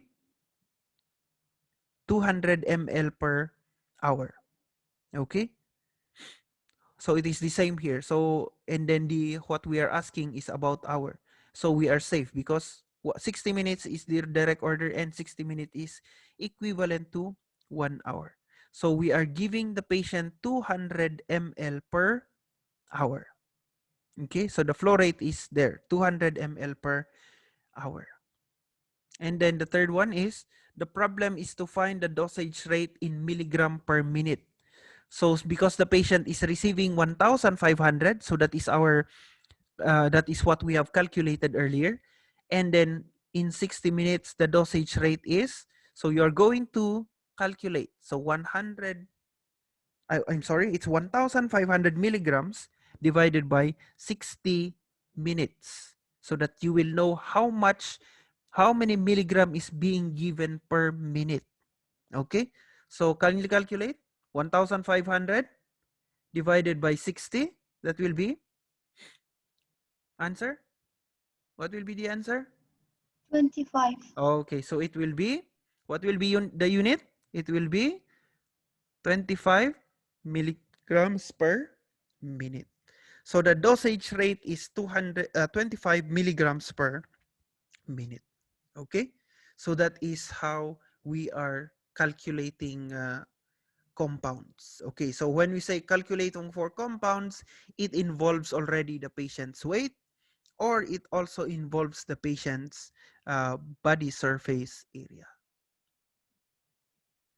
There, so that is our calculation. So another one, a patient is to receive 150 milligram of a drug and then IVPB in 200 ml normal saline in 1 hour. So the vial of medication indicates 75 milligrams per ml. Okay, so how many milliliters must be withdrawn from the vial and added to the IV bag? At what rate in ml per hour should the pump be set? Okay, so now, so the first one is we need to know how many millimeters must be withdrawn from the vial and added to the bag. So here is you are going to add a medication. So you have your, let's say, IV infusion, which like for example, normal saline. So it comes in 500 ml, or it comes in 1000 ml. But in the case of this problem, it is only 200 ml normal saline. Okay, and then we are going to add medication. Okay, and then we need to add 150 milligrams. Okay, so we need 150 milligrams to be added to 200 ml. Okay, and then now we have this medication, which is 75 milligrams per ml. Okay, so 75 milligrams per ml. So that is what we have. And then we should know how many millimeters of this medication should be incorporated in 200 ml of normal saline. Okay, so how will we do the calculation? So the first one is to change the dose of 150 milligram to ml of solution, and that should be taken from the vial. So how much is 150 milligrams when it comes to ml? So in the vial, the strength is, as I have mentioned, 75 milligram per ml. That is what we have. So use this to make the unit of the fraction, which is 150 milligram divided by 1, and then multiply it to 1 ml divided by 75 milligrams. So please calculate. So 150 ml divided by 75. So that will become how much? 150 divided by 75. 2. 2. Okay, so the answer will be 2. So 2 ml. So we need to get 2 ml of the medication, and then we are going to put it in the 200 ml of normal saline. So 2 ml of the drug must be withdrawn and then added to the IV bag. Okay.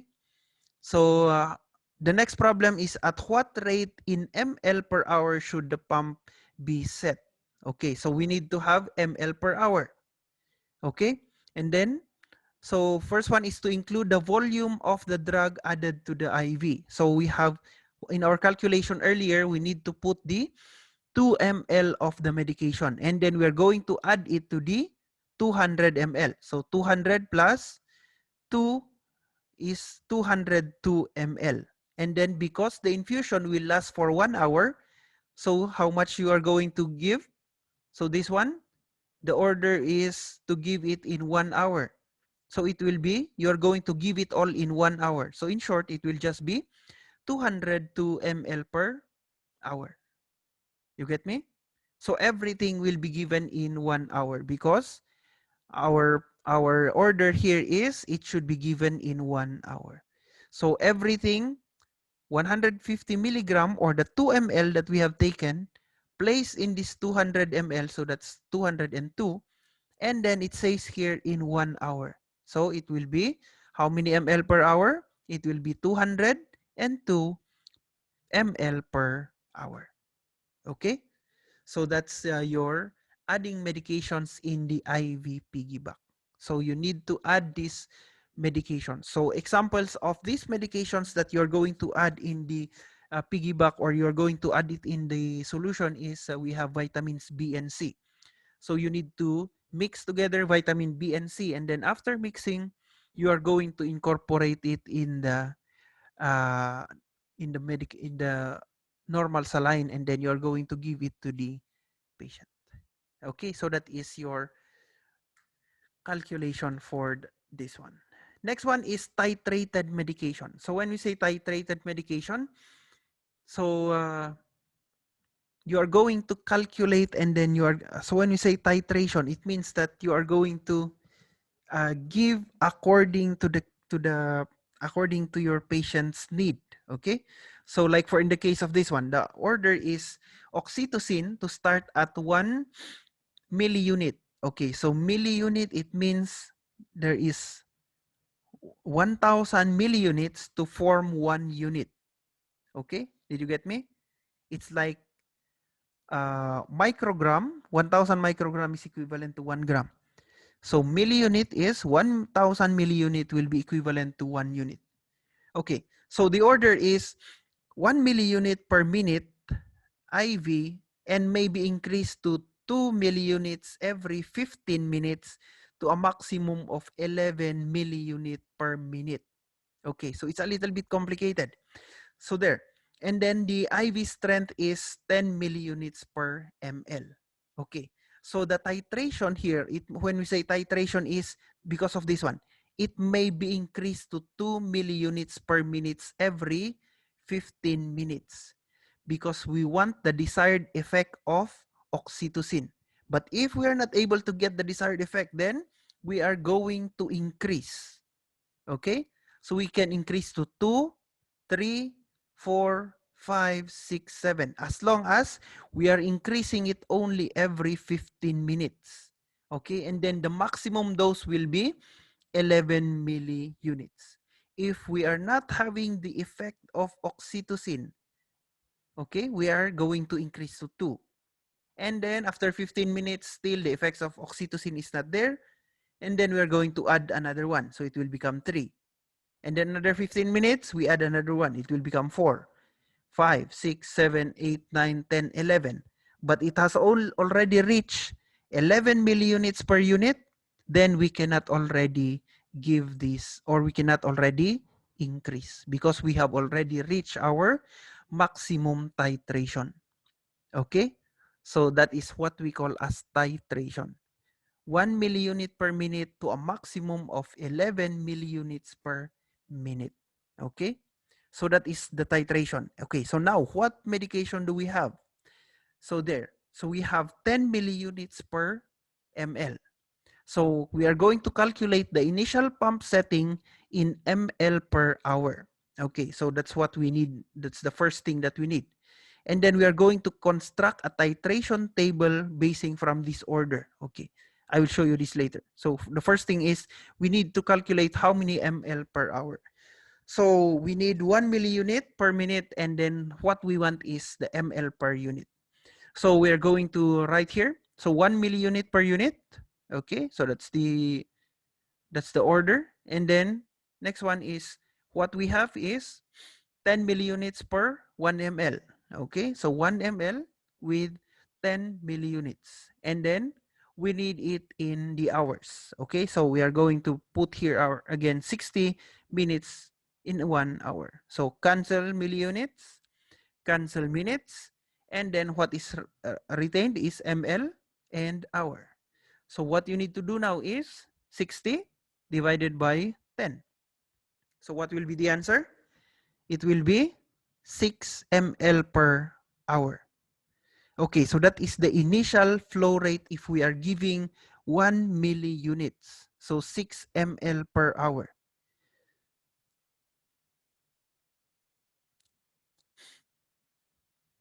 This one. Okay, so 1 milliunit per minute, that is, and then calculate the initial setting in ml per hour. It is 6 ml per hour.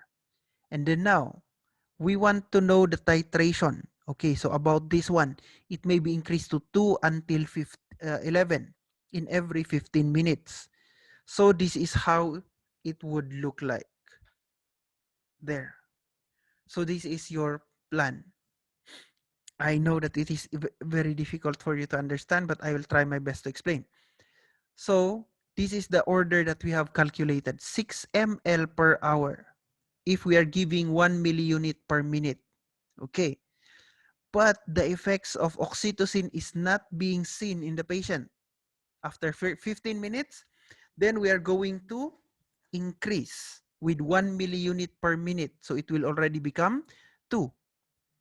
And then, of course, if this will double, this should also double. So 16 or 6 times 2, it will be 12. Okay? And then after 15 minutes, still the effects of oxytocin is not there. So it will be increased to 3 milliunits per minute. So how much you are going to give? So 3 times 6, it will become 18 ml per hour. And then you are going to increase all again by 6 every 15 minutes until the maximum that you are going to reach 60 ml. So here it is placed 10 minutes, but I think in our problem here, it is until 11 milliunits. So it should be increase more to 1, so which will be 11 milliunits per minute, or it will be 66 ml per hour. Okay? I know it's not clear. But anyway, because this one, it should really be, or the lecture should be done really in an actual patient so that you will be able to understand. And I hope that they will not give this during your examination. Okay. So anyway, as long as you have the idea about it, that you are going to give a titration medication, which means that you are giving the patient, you are allowed. Okay, so this one, the importance of this one is, even if the doctor is not around, you can increase the number of medication. Okay, so let's say you have started with this medication 1 milliunit per minute, and then there is no effect. So instead of going to the doctor and then saying, hello doctor, the effects of oxytocin is not having an effect, so what do I do? So instead of calling the doctor all the time, you already have the freedom to increase. Okay, so that's why we call it as titration. So you no need to call for the doctor, just increase and increase if the effects are not seen. But if you already reach the maximum, which is 11, then that's the time that you inform your doctor, doctor, I have already given the maximum dose of oxytocin, and then still the effects are not being seen on the patient. So please come and then check the patient. Okay, so that is for your titration.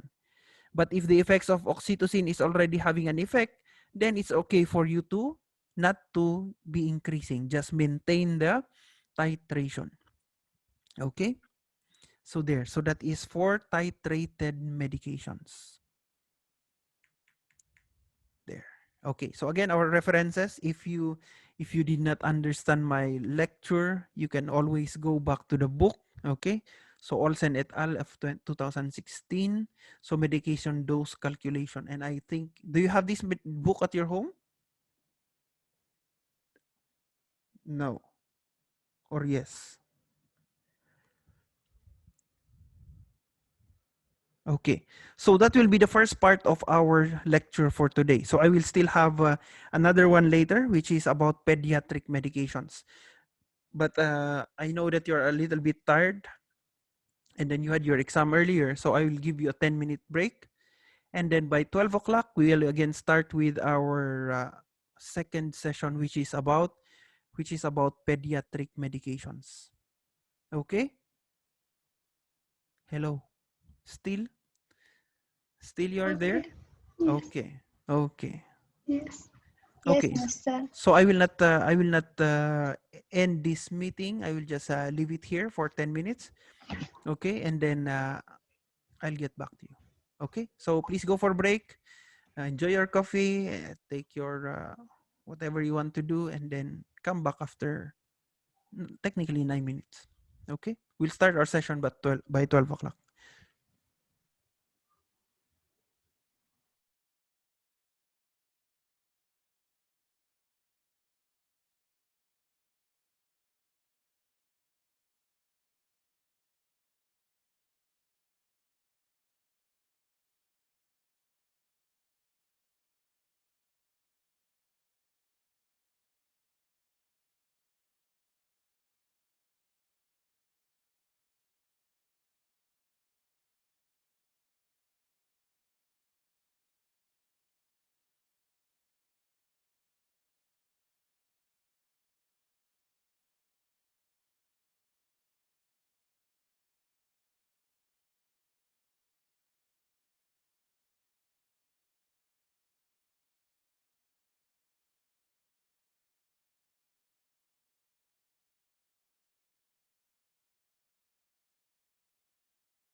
Okay, hello. You're still there?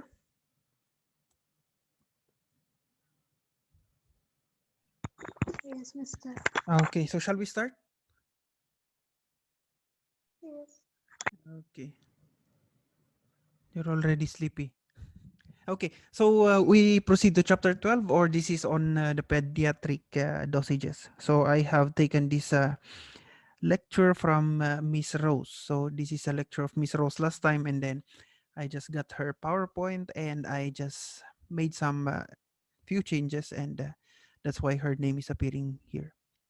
Okay, so for pediatric doses, again, for pedia, it means that these are for our younger patients. So sometimes they are, we really need to give the exact amount of medications, because the chances of our pediatric patients to have an overdose is quite high. Okay, unlike for adults, sometimes our medications, they may be, their safe dose range is a little bit high, but for pediatric doses it's a little bit low. So there, so it poses a risk uh, for them having this overdosage. And as we all know, if we are giving high dosages, it may cause some adverse effects. Okay, so we need to learn about these pediatric dosages. So dosages is based on the body size.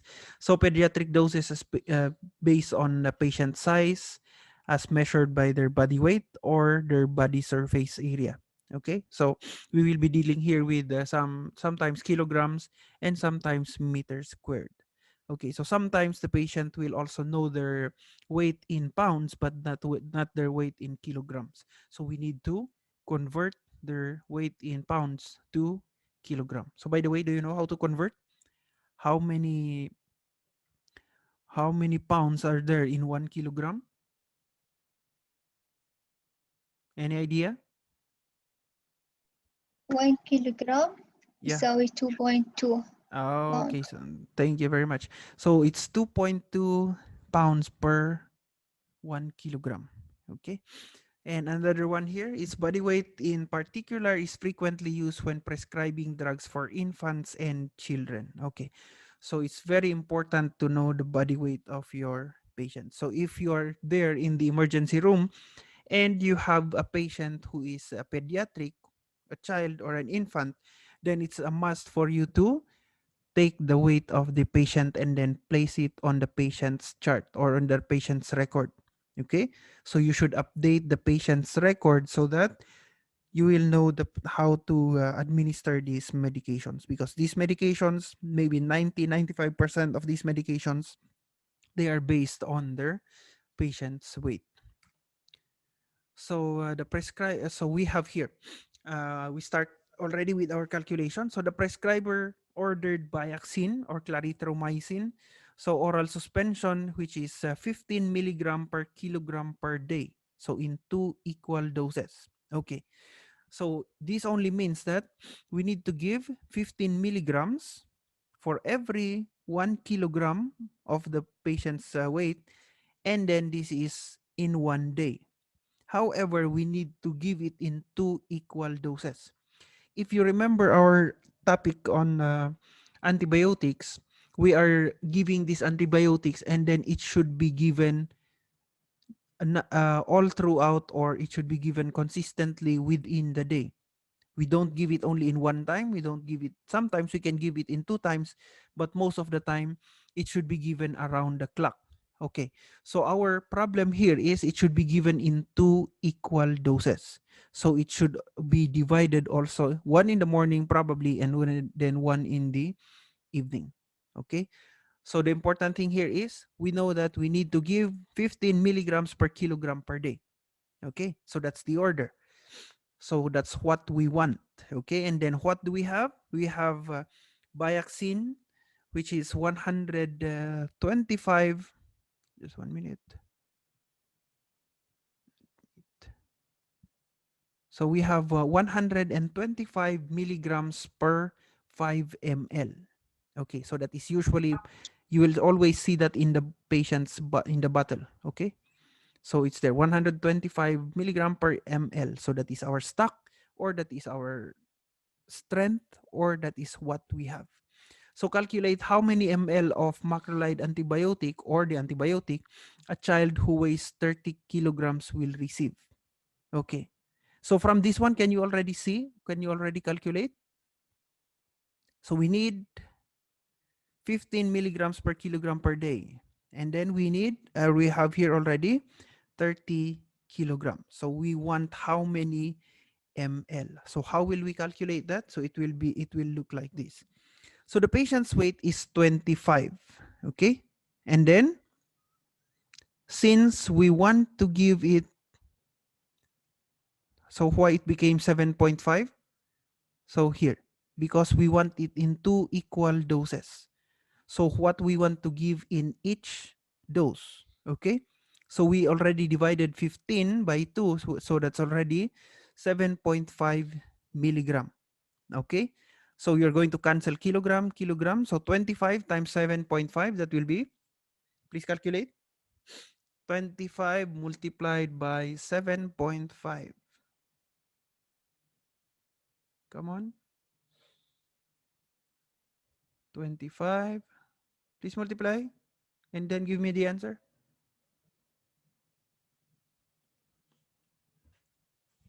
Hello?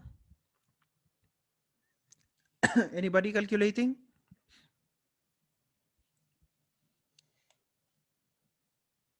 Hello? 187.5. Okay, so that's correct. 187.5 milligrams. So that is what the patient needs in one dose. And the patient will receive 187.5 milligrams in one day. So one in the morning and then one in the afternoon. So the child should receive 187.5 milligrams of Biaxin per dose. Okay, so that will be for one time, and then the patient should receive another 187.5 within the day. So to complete the dose, which is 15 milligrams per, which is calculated by 15 milligrams multiplied by 25. There. So we calculated the first one is according to the patient's weight. So next one is still on the patient's body weight. So the prescriber ordered Zithromax or erythromycin. So 10 milligram per kilogram PO, which means per orem. So it should be by mouth, and then stat or immediately.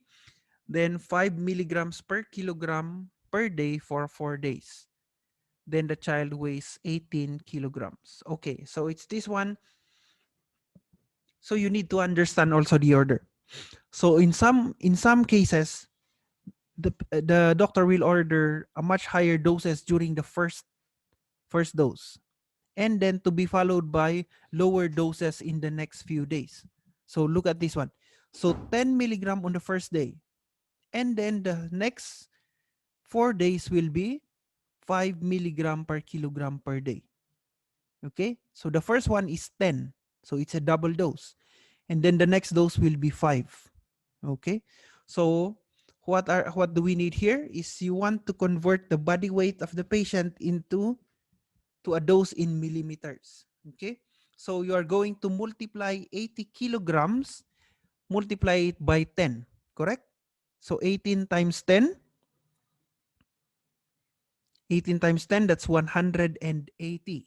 Okay, and then it's also given there that okay, I'm sorry, it's not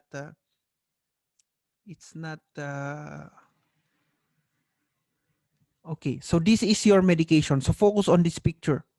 Okay, so this is the dose of the patient. So it's written here 200 milligrams per 5 ml. Okay, so you want to know how much ml you want to give your patient. So first thing is you need to know how much you need to give the patient. So with the 10 milligrams per kilogram. So it's very simple. So multiply 18 kilograms, multiply it by 10. So that's around 180. And then you are going to multiply it by this one. So proceed already here, down. Okay. So multiply 18 times 10, so that's 180. And then where did we get 5 ml divided over 200 milligrams? So it will be on the strength or what we have. So 5 over 200. So just cancel milligram, milligram, kilogram, kilogram. So what is left? It will be only ml. So 18 times 10 times 5 divided by 200. That will be, please calculate. 18 times 10, that's 180. Multiplied by 5, that will be 900 divided by 200. So what will be the answer? 4.5. Okay, so it will be 4.5. So you will be giving the patient 4.5 ml of Zithromax on the first dose. How about the second dose? If you are going to give 5 milligram per 5 milligram per day. So you are going just to change here. So change this one. So instead of 10, it will be 18 multiplied by 5 divided by 200. So in the next 4 days, how much you will give? Kindly multiply. 18 times 5, that is 18 times 5 is 90, correct?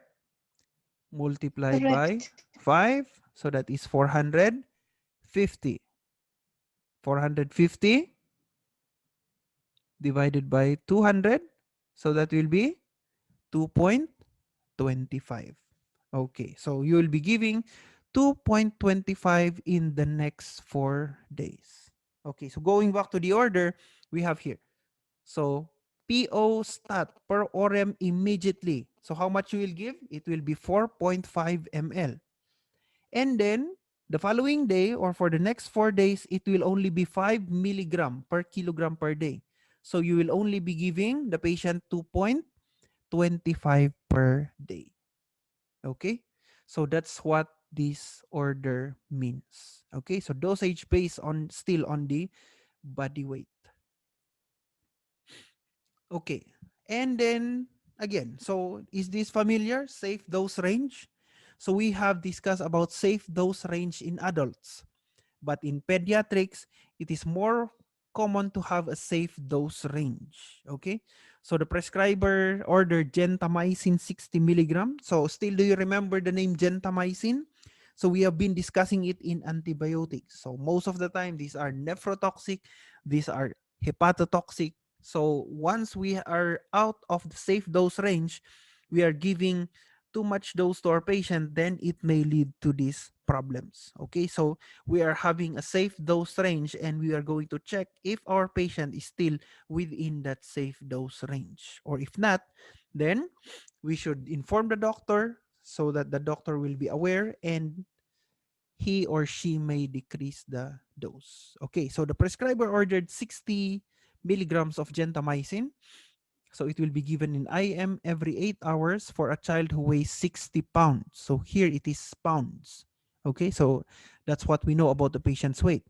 So the recommended dose is 6 to 7.5. Okay, so from 6 to 7.5 milligram per kilogram per day in 3 divided doses. Okay, so there's a conflict already here. We know the weight in pounds, but the order is in kilograms. Okay, so what is the recommended safe dose in milligrams per day is the order safe. Okay, so that's the first one. And then the strength of the vial is 80 milligram per 2 ml. Determine the number of milliliters you would administer. So let's first know the safe dose range for the patient. So you want to convert first the body weight. Okay, so 2 pounds in kilograms. So how many pounds is there in? So one of the students earlier has identified that 1 kilogram is 2.2. Okay, so it will already come here. So come here already on the lower part. So 60 pounds. So we are going to convert first into kilogram. Okay, So this is how you're going to compute. So for you to know how to cancel, it will be here. Okay, this one. So you can just immediately calculate. So again, 60 divided by 2.2. Can you tell me what is the answer? So if you are going to convert 60 pounds into kilograms, so how much will be the weight? 60 pounds is equivalent to how many kilos? Answer? Okay, so it will be 163. 163 kilograms. Are you sure? 60 Yes. divided by 2.2. So if 60, it will be divided by 2.2, it will go low. It will not go to 100. So it is only one boy answered correctly, 27.27. Okay, so 20, or let's say 27.3. Okay, and then you are going to multiply it by 6 milligram per kilogram per day, because that's what we need. Okay, so the minimum dose is, you're going to multiply 27.7 multiplied by 6. So it will come 163. Okay. So I think the girl who is answering is she already multiplied until the answer, which is she already multiplied 27.27 to 6, which is 163.6 milligrams per day. So that is the minimum. So when we say minimum, it is the lowest that we can give. Okay, because we are looking for the range, and then we need to know what is the highest. Correct? Because this is the lowest that we can give, 163 milligram per day. And then now the maximum dose is it is the same procedure, just change this 7.5, or just change the 6 to 7.5. So 27.27, multiply it by 7.5. What is the answer? It will be 204 milligrams per DL. Okay, so the safe dose range of the patient will be from 163.6 to 205 milligrams per DL. Okay, so that is the safe range that we can administer. So we have already identified the safe range for the patient. So the order dose of 60 milligram every 8 hours is total to 180 milligram per day, and is within the recommended safe dose range. Okay, so how did the patient, or how did the solution come here? So 60 milligrams and then every 8 hours. So how many 8 hours in one day? So there will be 3. So 8 hours plus 8 hours plus 8 hours equals 24. And 24 hours equivalent to 1 day. Okay, so here you are going to multiply 60 by 3, which is 180. Okay, so after giving 24 hours, it is already 180. So 180, does it fall in 163 to 205? Yes or no? 180. Is it between 163.6 to 204.5? Yes. Okay, so yes. So do we consider it safe for the patient? Yes. Okay, so therefore it is safe for our patient. So we can administer, or we can give. Next one is, you want to convert the ordered dose in milligrams to milliliters. Okay, so how there is milligrams, and then you want to convert it into milliliters. So how to do that is, we have there the strength of the medication, which is 80 milligram per 2 ml. Let me go back. There. So the strength of the vial is 80 milligram per 2 ml. So determine the number of milliliters you want to administer, or you want to give. Okay, there. So 60 milligrams. Okay, and then, so this is for one dose, correct? And then this is the strength of the medication. So cancel, and then 60 times 2, that is 120. 120 divided by 80. Please tell me what is the answer. 120 divided by 80. So that will be 1.5. okay. So how much you will give for the patient in each dose? It will be 1.5 ml. So give 1.5 ml in the first 8 hours. So let's say 12 o'clock noon. And then at 8 o'clock again, you're going to give another 1.5 ml. Okay. And then after 8 hours again, so that's already around, so 12, 1.5. And then after 8 hours, so it will be 8 o'clock nighttime. So you will give again another 1.5. And then 4 o'clock in the morning, then you're going to give another 1.5 ml. Okay, so 1.5 ml IM every 8 hours. So that's what you are going to give to your patient. Okay, so you are giving the medication round the clock, and at the same time, you are giving it in the safe dose. Okay, so this is for the safety of your patient. Okay, so another safe dose range. So we are talking about volume or diazepam. So 3.75 milligram was ordered for a child with status epilepticus. So diazepam, it is a muscle relaxant. Okay, so it will help stop in the occurrence of seizure. So the package insert says that the recommended dose is 0.2 to 0.5 milligram per kilogram. So this should be given in IV push slowly every 2 to 5 minutes to maximum of 5 milligram. Okay. So the child weighs 33 pounds and the label on the vial reads 5 milligram per ml. Okay. So the maximum dose that we can give is 5 milligrams. Okay, so I have seen already a patient who was given diazepam or Valium. So she was given more than 5 milligrams. So I think it was 7 or 8 or even 9. Okay, and then the patient already did not wake up. Okay, so that's why we need to be very careful when administering these types of medications because it may lead to the death of our patient. Okay, so the recommended dose again here that we need to know is 0.2 to 0.5 milligram per kilogram. And it should be given in a slow IV push in every 2 to 5 minutes. So is the order dose within the safe range? And then how many millimeters should you administer? Okay, so we are going to calculate first for the safe dose. Okay, so you want to convert first the the pounds again to kilograms. So 33 pounds, that will be that is equivalent to how many kilograms? Please calculate. So 33 pounds divided by 2.2, that is around 15. Okay, so 15 kilograms.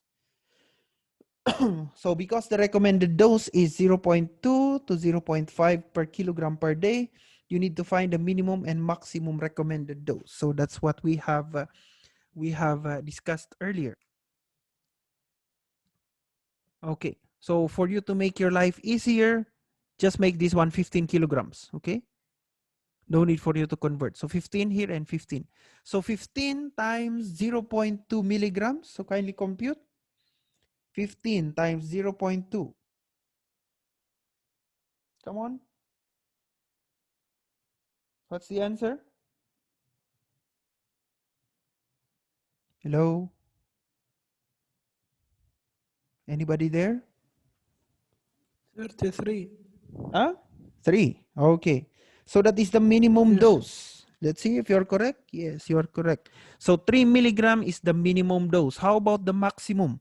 So multiply 15 by 0.5 milligrams. Kindly calculate. 0.5 times 15. So that is?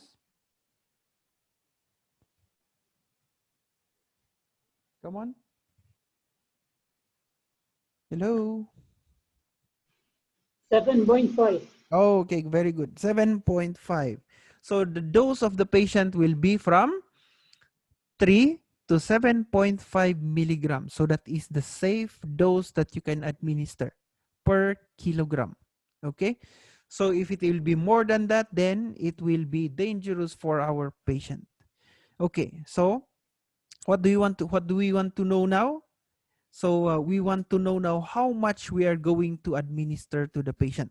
So you want to convert first the order dosage in milligrams to the liquid daily dose in milliliters, I should say. So 3.75. So how much is that in ml? So we have here, and the dose says it is 1 or 5 milligrams per ml. So that's why you're going to multiply here 3.75 times 1 divided by 5, because this is our stock dose, or this is our strength, or this is what we have. So please do it. 3.75 multiplied by 1 divided by 5. So how much will that be?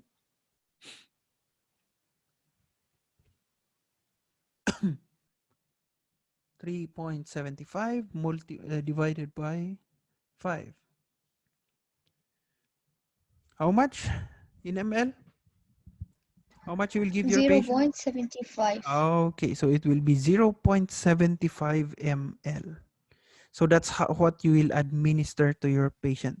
Okay, so you will administer it in slow IV push. Okay, so it should be between 2 to 5, and then you're going to repeat it again if necessary, as long as you will not reach 5 milligrams. Okay, so next one is using the volume control chamber. Okay, so using the volume control chamber, so your volume control chamber would look like this. So this one, it is connected to the to the IV fluid, and then it has its own roller clamp, and then it has this chamber. Okay, so sometimes this will only contain 100 ml. Okay, so you will see this one in most pediatric cases, but if your patient is a baby, for sure your patient will be having this one. So why? Because we are regulating the amount of fluids to be given to the baby. Okay, and then they are high risk for, let's say, you are in the ward and then you did not regulate this very well. Okay, and then suddenly 500 ml was infused to a baby, so your baby might die because of fluid overload. So to prevent that, they have created this volume chamber to prevent that, and at the same time, it is also used to give the accurate amount of medication to the patient. Okay, so that is your volume control chamber. So if you did not see this in person, you will see it if you will go to the ward.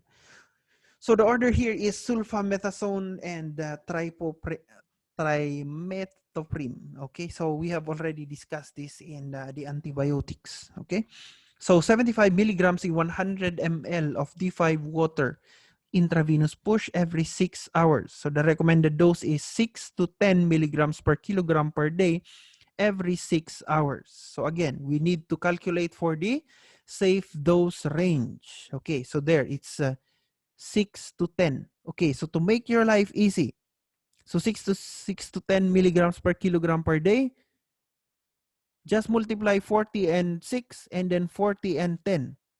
So you will be able already to know the prescribed safe dose range. So 40 times 6, kindly multiply. 40 times 6. That's 240, correct? And then 40 times 10, that will be 400.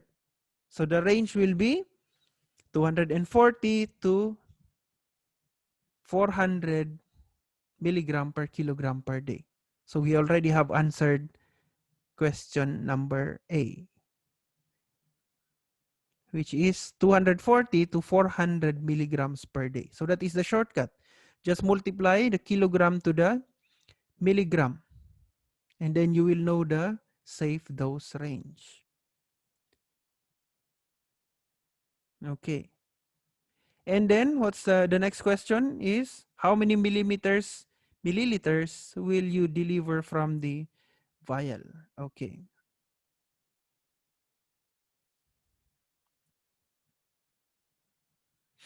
So you want to convert 75 milligrams to how many ml? Okay, so that's quite simple. Okay. So the label of the medication is there is 16 milligram per ml. Here. Okay. Come down here. 16 milligram per ml. So you will see this one in the vial. Okay, or in the container. Okay, so 75 multiplied by 1 divided by 16. Please calculate.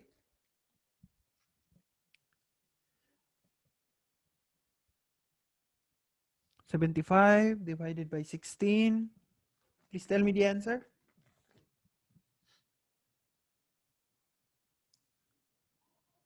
Come on. 75. Huh? 4.6875 or 4.6875. Okay. So you should withdraw at least 4.6 to 4.7. Okay. So that's what you are going to give your patient. And then you will fill the VCC with 100 ml of D5 water and then add 4.6 of the medication. Okay, so it will total with, it will already come up with 104.6 ml. So that's what you are going to place in the volume control chamber. And then the last part will be calculating for the daily fluid maintenance. Okay, so this usually occurs when the patient had suffered from diarrhea, the patient had suffered maybe from fluid loss, and then we need to give the fluid maintenance for the baby or for the child. So we have here the formula. So it is a given formula and then it is fixed. So for the first 10 kilograms of body weight, it will be 100 ml per kilogram. And then for the next 10 kilograms of body weight, we are going to give 10 ml per kilogram. And then for each kilogram above 20, then of the body weight, it will be 2 ml per kilogram. So it only means that, let's say the patient is 10 kilograms. So you are going to give only 100 kilogram per 100 ml per kilogram. And then for the next 10 kilograms, then the patient will be given 50 ml per kilogram. And then to be followed by 20, for the 20 kilogram will be 20 ml per kg. So determine the normal 24-hour fluid requirement for a child who weighs 33 pounds. Okay, and then as you all know, 33 pounds, it is in pounds. So we need to calculate and to convert it into kilograms. Okay, so 33 divided by 2.2, that's how much? Divided by 2.2, that is how many? 15.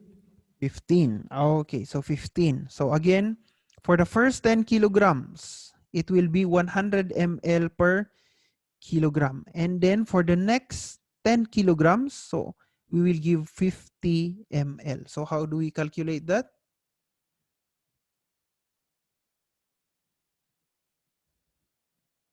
There.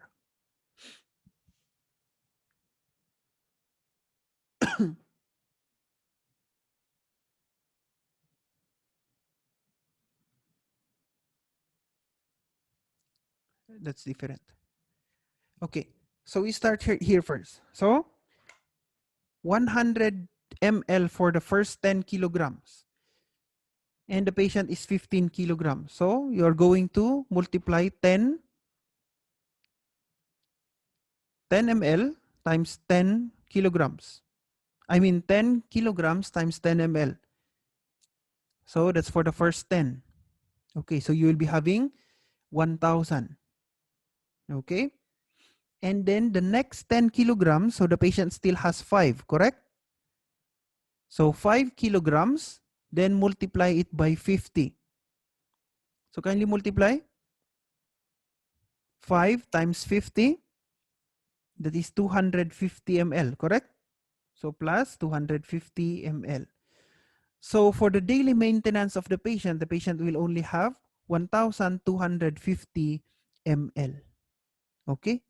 So that's what you will give for the entire 24 hours. Okay. So now, if the patient is having 20 kilograms, so 20 kilograms, the same thing.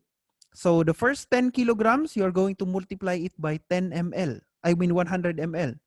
So 10 multiplied by 100. So that is for the first 10 kilograms. So that is 1,000.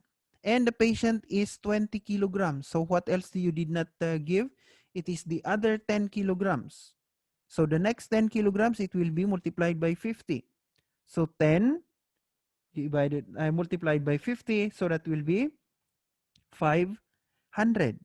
Okay, so you're going to add this one, 1,000 ml plus 500 ml if the patient is 20 kilograms. So the patient will be receive or should receive 1,500 ml per day. Okay, so that is for the fluid maintenance. So again, this is used for our patients who are having probably on diarrhea. So fluid maintenance. Okay, or maybe you have seen, some, orders in the, or you have seen some medications, and then one of the nursing interventions there that you need to do is to maintain fluid volume. Okay, so maintaining fluid volume, this is how you are going to calculate for how much medication or how much fluids you should give your patients. Okay, and the last one is half maintenance for a child who weighs 35 kilograms. What rate should the pump be set in ml per hour?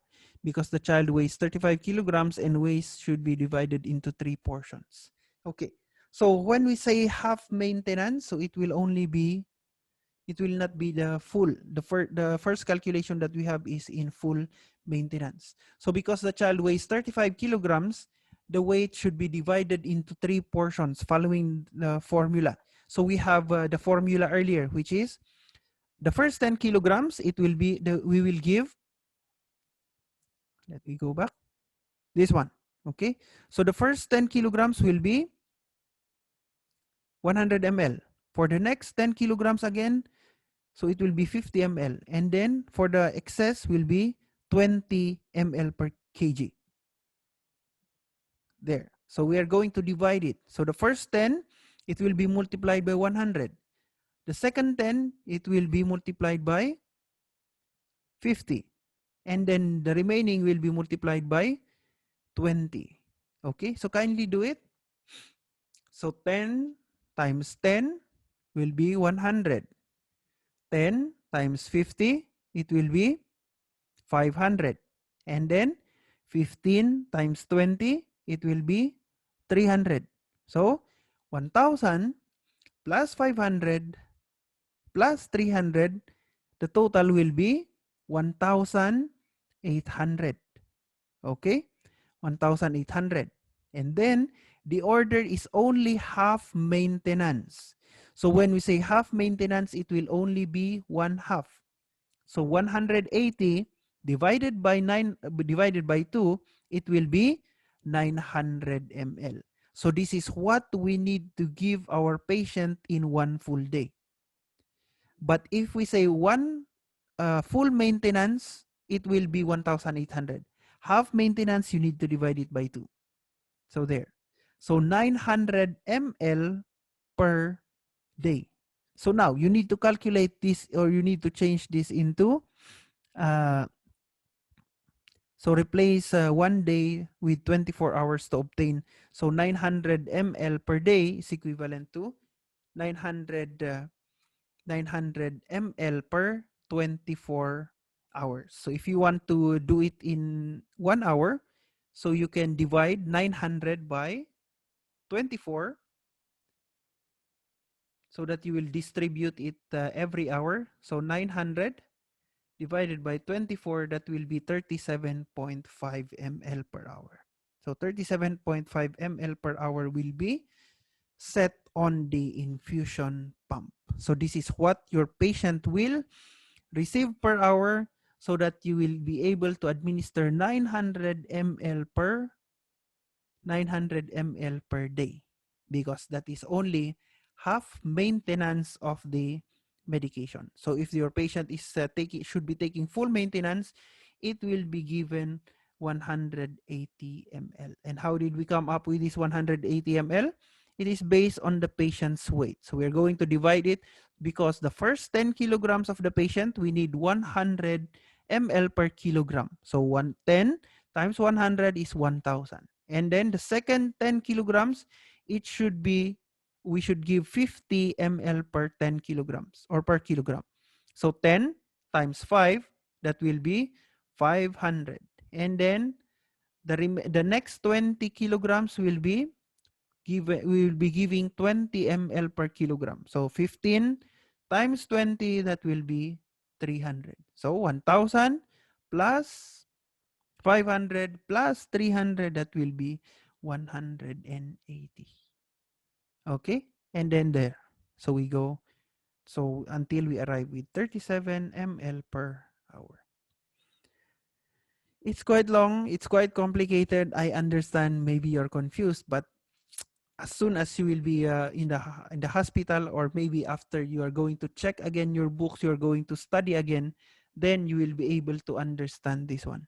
Okay, so go to your books and then try to calculate the exercises there. So you will be able to see the exercises on the last portion of the, or before the summary, and then you can try to do some exercises. Okay, so anyway, this is the computation that we had done earlier. Okay, so do you have any questions? Which one is more difficult? Is it the adult or the pediatric? Hello? Still anybody who's there? I only have 21 participants remaining. Which one is easier? Pediatric or adult? Hello?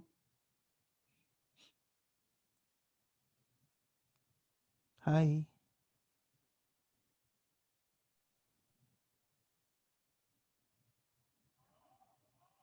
Anybody there? Yes, Mister. Okay, so how is it? Any questions? No, thank you. Okay. So if you don't have any questions, that ends my lecture, and then I believe that's also the end of your pharmacology class. So you will not have you will only have your remaining activity, I think, for tomorrow for pharma. Correct? Yes, yes. Okay. Okay. So if you don't have any questions, and maybe you are tired or whatever. Okay. So thank you very much for listening, and then I will inshallah, I will see you all next week for your laboratory.